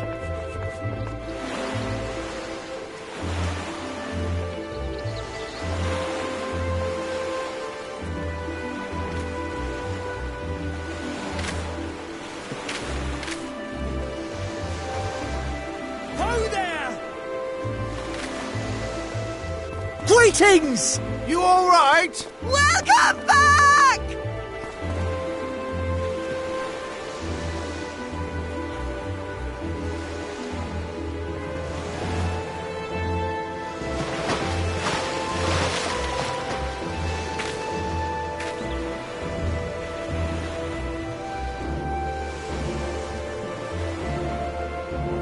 I didn't think we'd be swimming the whole way back.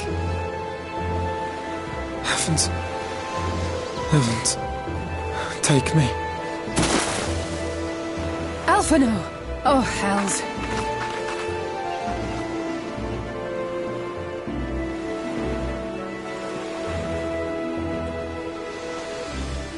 Wait! Where's Urianger? He must have fallen behind. But shouldn't we look for him? He'll wash up, sooner or later. For the love of... Alphino!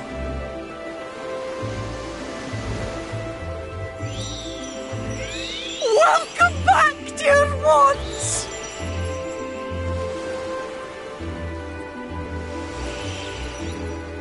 And thus did salvation come to the first.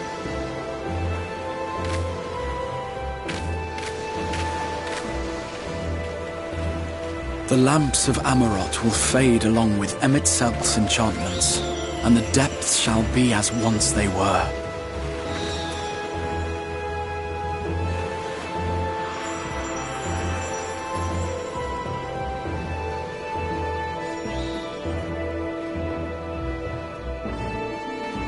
Mount Gulg will one day fall, and the Talos below yield to wind and rain.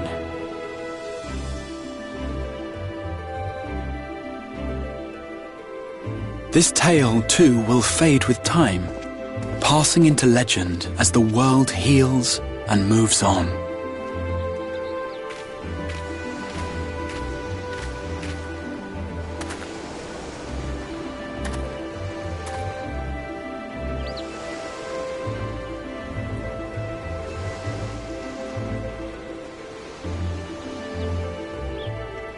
Nevertheless,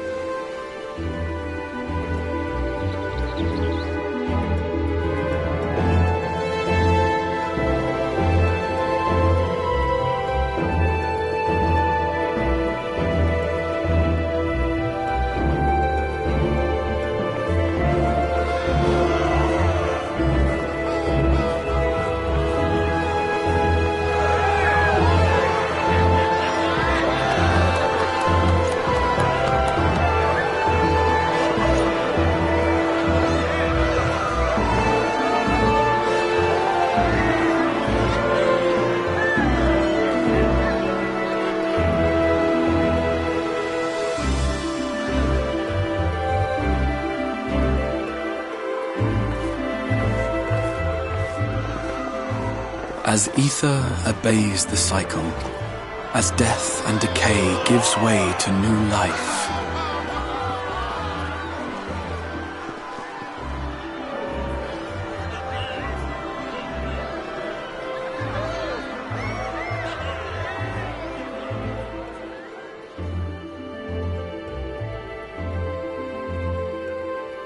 so too do the memories we share inspire others to rise to greatness. For we who walk before may lead those who walk after.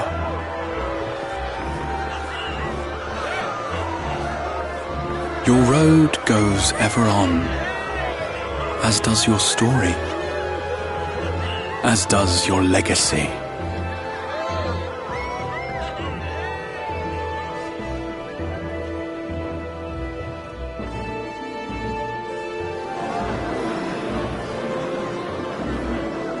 Such is the hero's lot.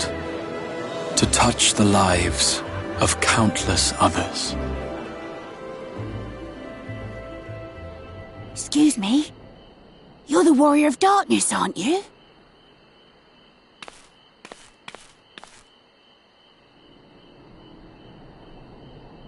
Where are you from, really? And how did you get to be so strong?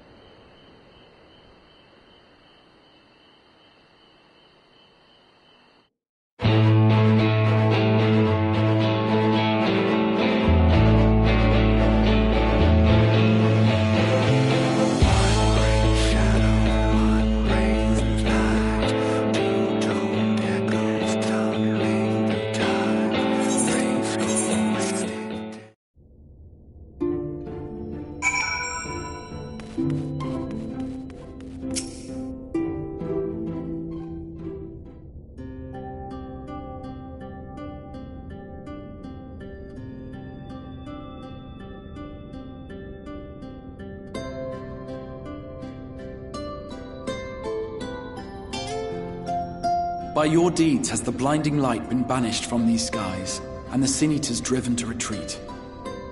Although our many hurts will be years in the mending, I have faith that this world and her people will one day be whole once more. With no rejoining in prospect, the Source need no longer fear the coming of an 8th umbral calamity.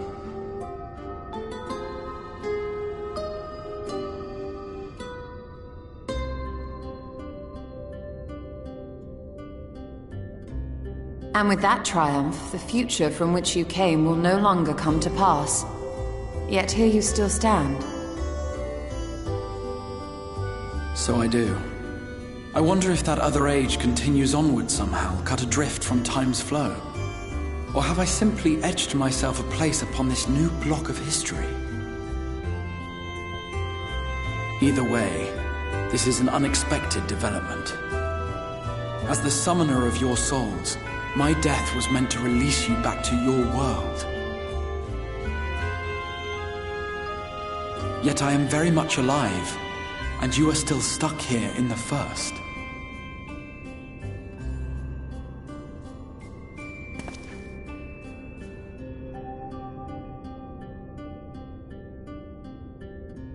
I believe I speak for us all when I say that we are happy to postpone our return if it means your life is spared.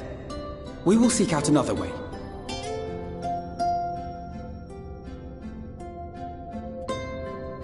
Besides, I never had any intention of rushing home. There are people here I still need to thank, and this means I might actually have time to do so.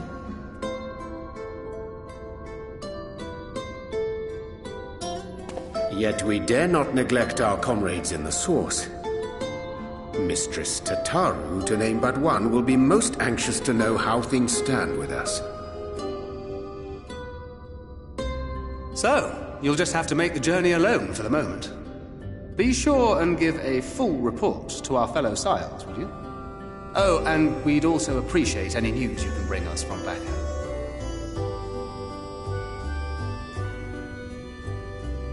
Then I see no reason to delay. I can open the path from here.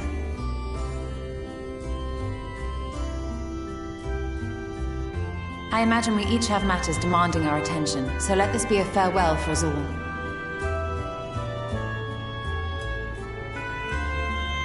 Send word when you've resummoned our friend. Oh, and do try to ensure she arrives within this city next time. Of course! I shall strive for utmost accuracy. No strange forests or unplanned passengers, I promise.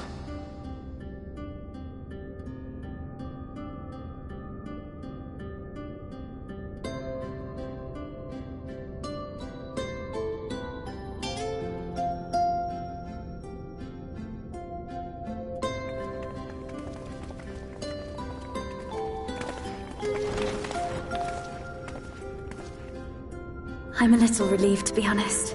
I would have been terribly lonely if everyone had suddenly disappeared.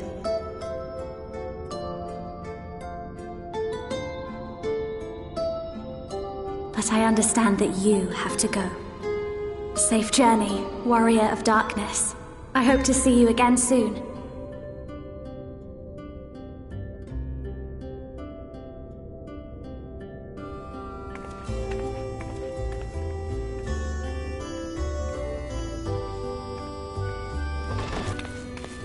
Just a moment while I attune the portal. Then you can be on your way.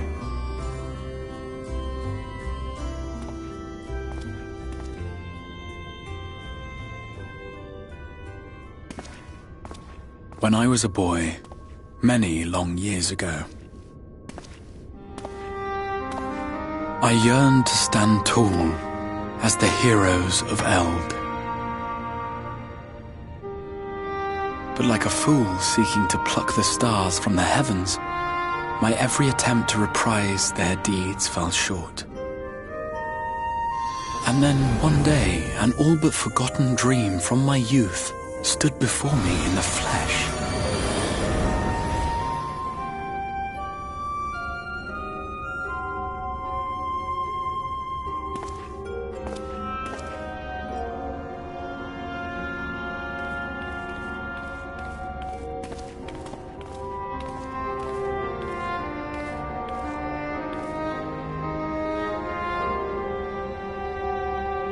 A hero who looked at the horizon and beyond and saw I knew not what. All I knew was that I would give anything to stand at that hero's side.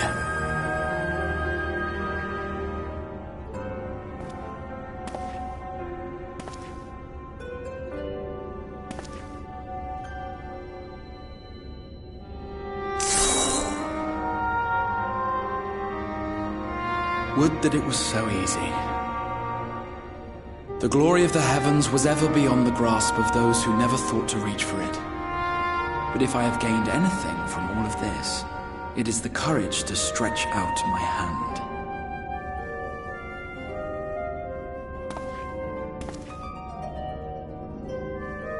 Do you hear me, Grahatia?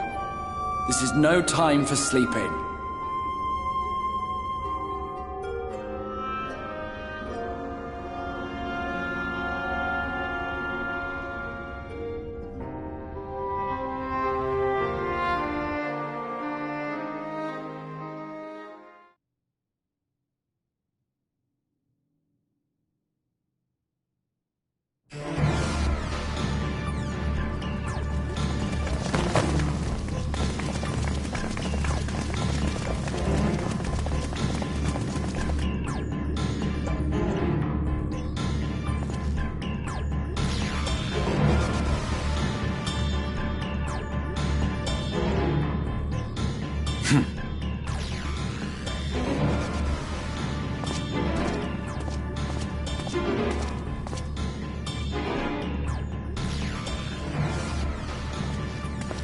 To the west gate.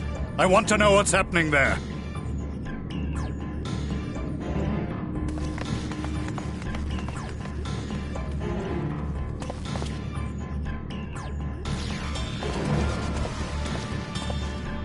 Same as the others. Struck down with a single blow. An unfortunate day to draw guard duty.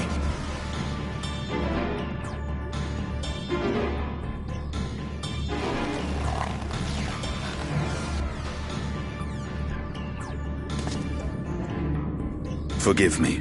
These were your people. We took advantage of this slaughter to slip into the palace. 'Tis not for me to grieve them.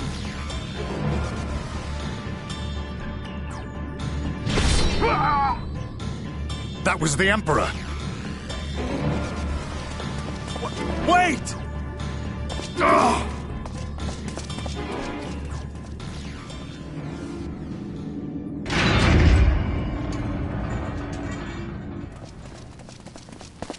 Your Radiance!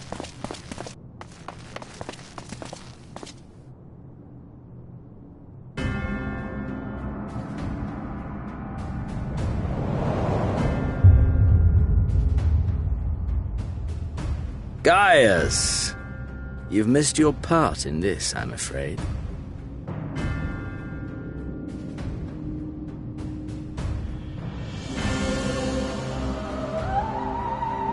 Identify yourself, demon!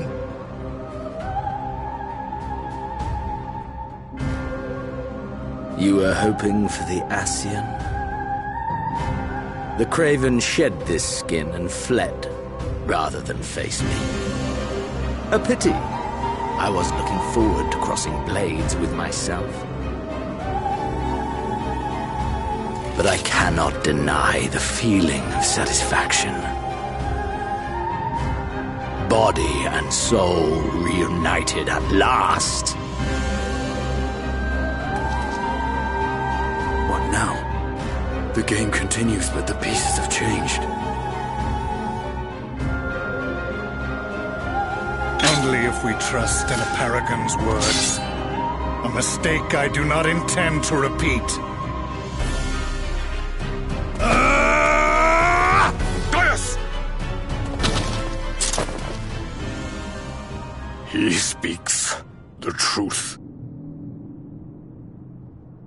Elidibus is gone.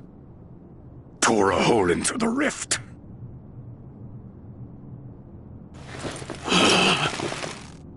Xenos, my foolish, greedy son.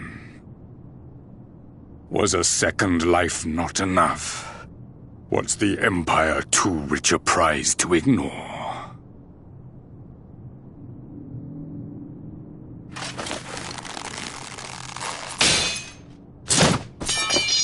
True freedom for our nation, our people, will never be won by a spoiled princeling. The burden of this throne is beyond you.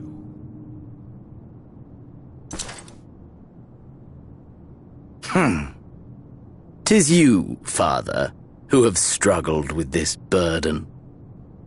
Simply holding the Empire together has occupied your limited faculties. But you may take comfort in knowing that I have no intention of pursuing your tedious agenda.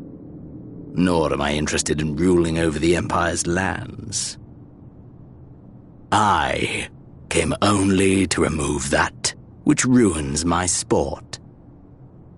I will not have my prey stolen by your petty wars and cowardly weapons.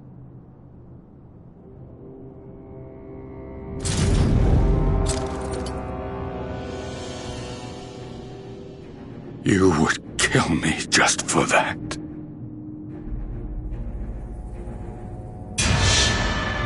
I need no other reason. Any and all who interfere with my hunt will not do so twice!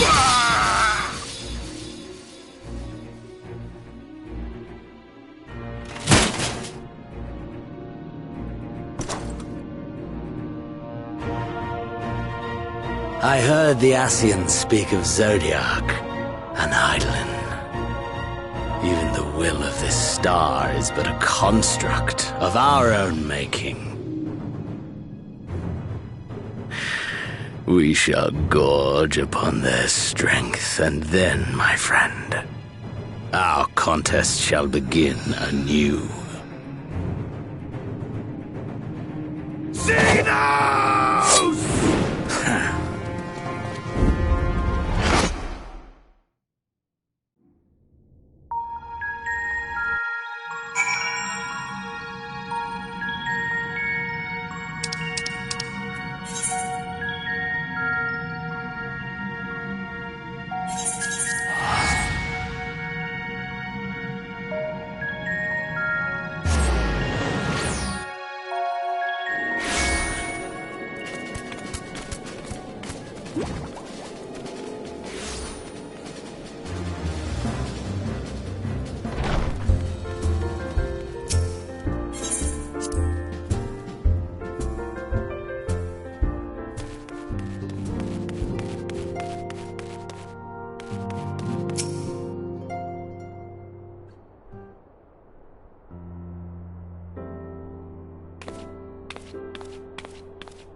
You're here. Good.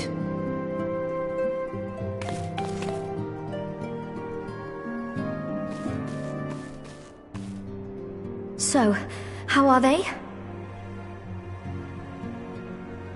Still locked in slumber, but otherwise in good physical health. For the present, at least. For the present? Oh no, is something wrong with them? I'm afraid there may be. I summoned you after detecting faint signs of instability in Thancred's corporeal ether. But subsequent examination suggested all 5 might be affected. And when I examined them just now, my fears were confirmed. Tellingly, the degree of instability varies between them. Thancred exhibits the most notable signs, followed by Y'shtola and Urianger. The twins' ether, meanwhile, remains relatively stable, but there is a change there too if one knows to look for it. Hold on. Isn't that the order they were called away in? Indeed. Which leads me to believe the instability will only increase with time. Though I can but speculate, I fear this may be a symptom of a weakening link between body and soul. By the gods! What happens if the link is broken? I cannot say for certain. This is all unknown territory to us. Yet whatever happens, it cannot be good.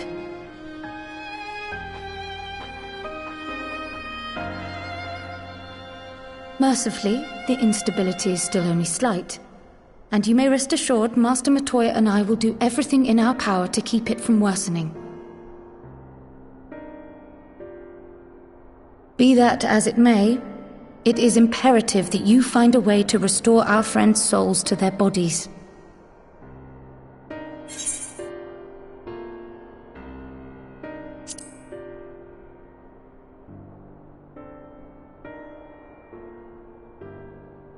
Thank you. But where's she even supposed to start? We had the greatest minds in the realm hunting high and low for an answer, and they ran out of places to look.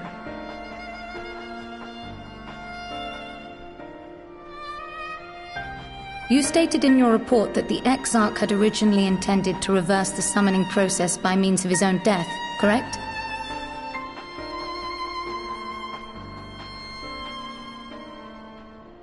Raha always was a reckless young fool, ready to die for the first righteous cause that came along. His plan might well have worked, but I, for one, am glad he never had the opportunity to see it through. Even if it does mean our friends must remain stranded a while longer. There is another way, I am sure of it. And the key lies with him, with the Exarch. Pray return to the First and apprise him and the others of the situation. We, meanwhile, will do what we can from here. And, if the fates are kind, we will have good news to share upon your return.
Pray excuse my late arrival. Will Thancred and Reen not be joining us? Nay, milady. With apologies to all, they beg leave to pursue their investigation of the empty to its conclusion.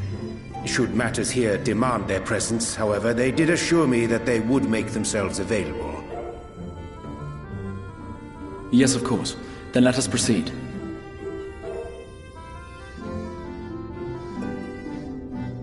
I think it best that you begin by providing a summary of Mistress Kryle's findings.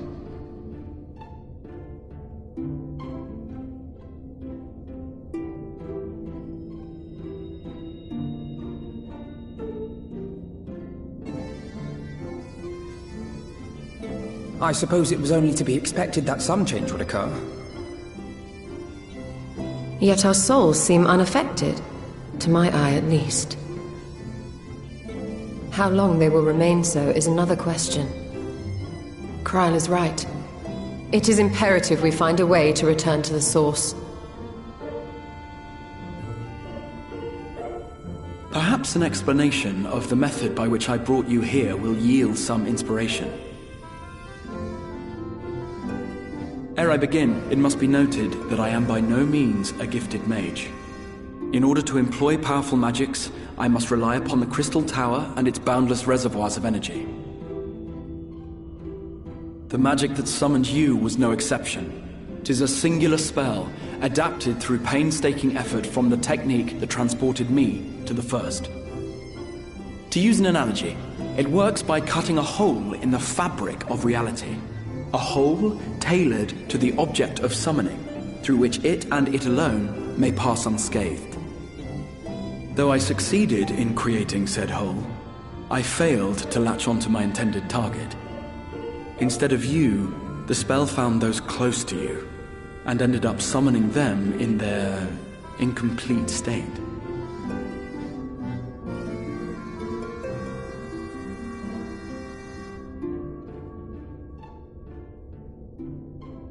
I would not soon throw my life away. Not after the lengths you and yours went to save it. And so long as I breathe, I will spare no effort to see you safely home. But should all else fail, and your lives be at stake, there remains one sure method.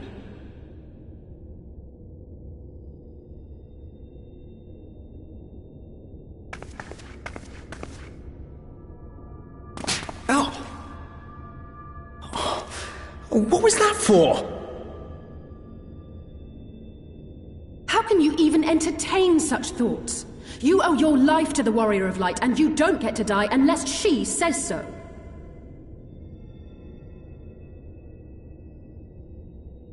Your followers await your divine judgment. What did you just...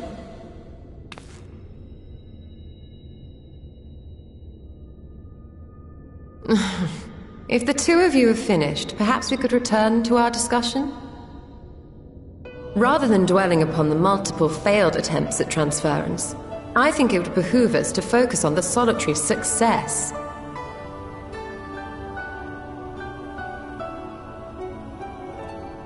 I would draw your attention to the fact that our friend can travel between worlds possessed not only of her body and soul, but her personal effects besides. This is no different from the teleportation magics to which we are all accustomed. Magics that allow for the transportation of those inanimate objects one considers to be an extension of oneself. Are you suggesting that simply by considering us her possessions, she could carry our souls back to the source upon her person? Well, it would be nice if things were that simple for a change. But vague notions of ownership seem a rather tenuous thing to stake our lives on. So much as a moment of doubt on her part and we'd be left floating in the rift. Milady hath the right of it. The requisite fixity of belief would be too much to ask even of our friend. Yet were we to immure our souls within an object in her possession, mayhap then our safe passage could be assured. White Auracite would, I believe, serve as a suitable vessel for this purpose. It was conceived to imprison the massy soul of an Ascian, and should house one of ours with relative ease. We would need only to ensure our soul's safe preservation inside the stone, and identify a means by which they might be transferred back unto our vacant bodies. Soul preservation and transference. I believe I know of someone who may be able to assist us. On the far shore of the source, there stands a great palace built by the elves. It was forsaken in the wake of the flood, but a certain Numo chose to make their home there soon after. Though they have long lived as a recluse, they once occupied a place of honor in Verbert's royal court, and it is said that none in all of Norvrant is more knowledgeable than they on matters of the soul. Well, I've no objection to seeking a helping hand, but if they've gone to such lengths to hide themselves away from the world, what makes you think they'd be willing to lend us one? A worthy question. Years ago, I myself tried and failed to solicit their cooperation in the battle against the Sin Eaters. No sooner had I begun to make my plea than they unleashed a swarm of their familiars upon me. Unlike me, however, you have curried favor with the Fae folk. By that merit alone, I am hopeful that they would grant you an audience. They may still be inclined to turn you away, of course, but if their knowledge might feasibly facilitate your return home, we have to try.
That was my fiercest familiar.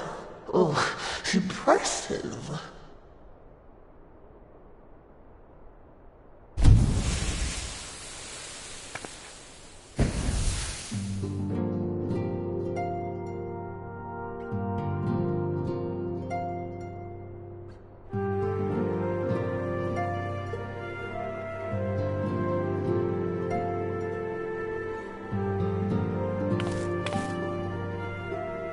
Backlogue, 'tis good to see you again after all these years.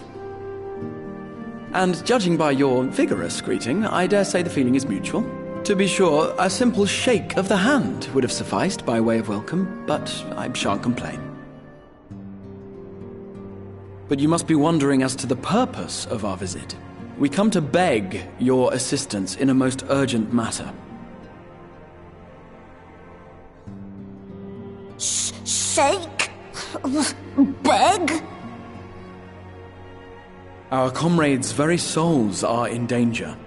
If we are to save them, we will need the benefit of your unsurpassed knowledge on the matter. Please, will you not sit and hear our plea? Oh, how dare you! How dare you speak thus in my presence! It was to escape such words of temptation that I hid myself from the world of men. You are sinners, one and all, and I swore never again to have any part in your affairs. I can only imagine what terrible events forced you into a life of seclusion. But I know that the Numo are a good and noble folk. It is not in your nature to turn a blind eye to the plight of those around you. And in treating with us, I am certain whatever mistrust you feel for man will begin to heal.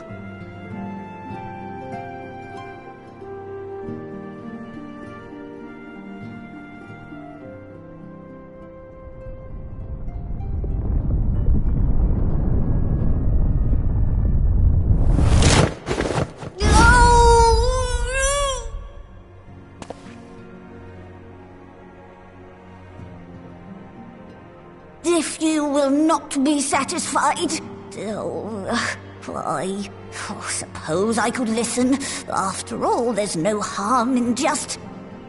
No, I mustn't. Not again. That damn court mage seemed to have the best of intentions too, and countless innocents died for my naivety.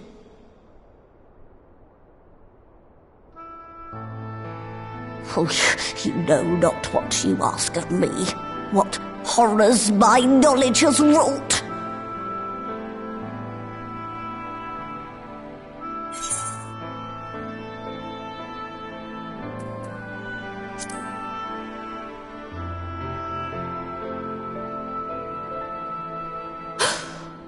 You know of the plague? Then you know how dangerous soulcraft can be. Instead of saving your friends, you risk damning them. Are you sure you're willing to take that chance?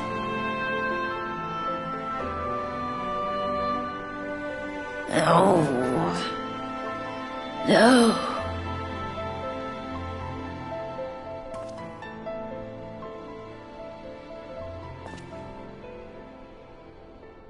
Oh, very well. I will hear your petition, but that is all. And I expect fitting payment for my troubles. Commensurate with your contribution to our cause. No more and no less, I promise you. With that settled, might I impose upon you to join us at the Crystarium? I'm afraid the nature of my friend's predicament calls for absolute secrecy.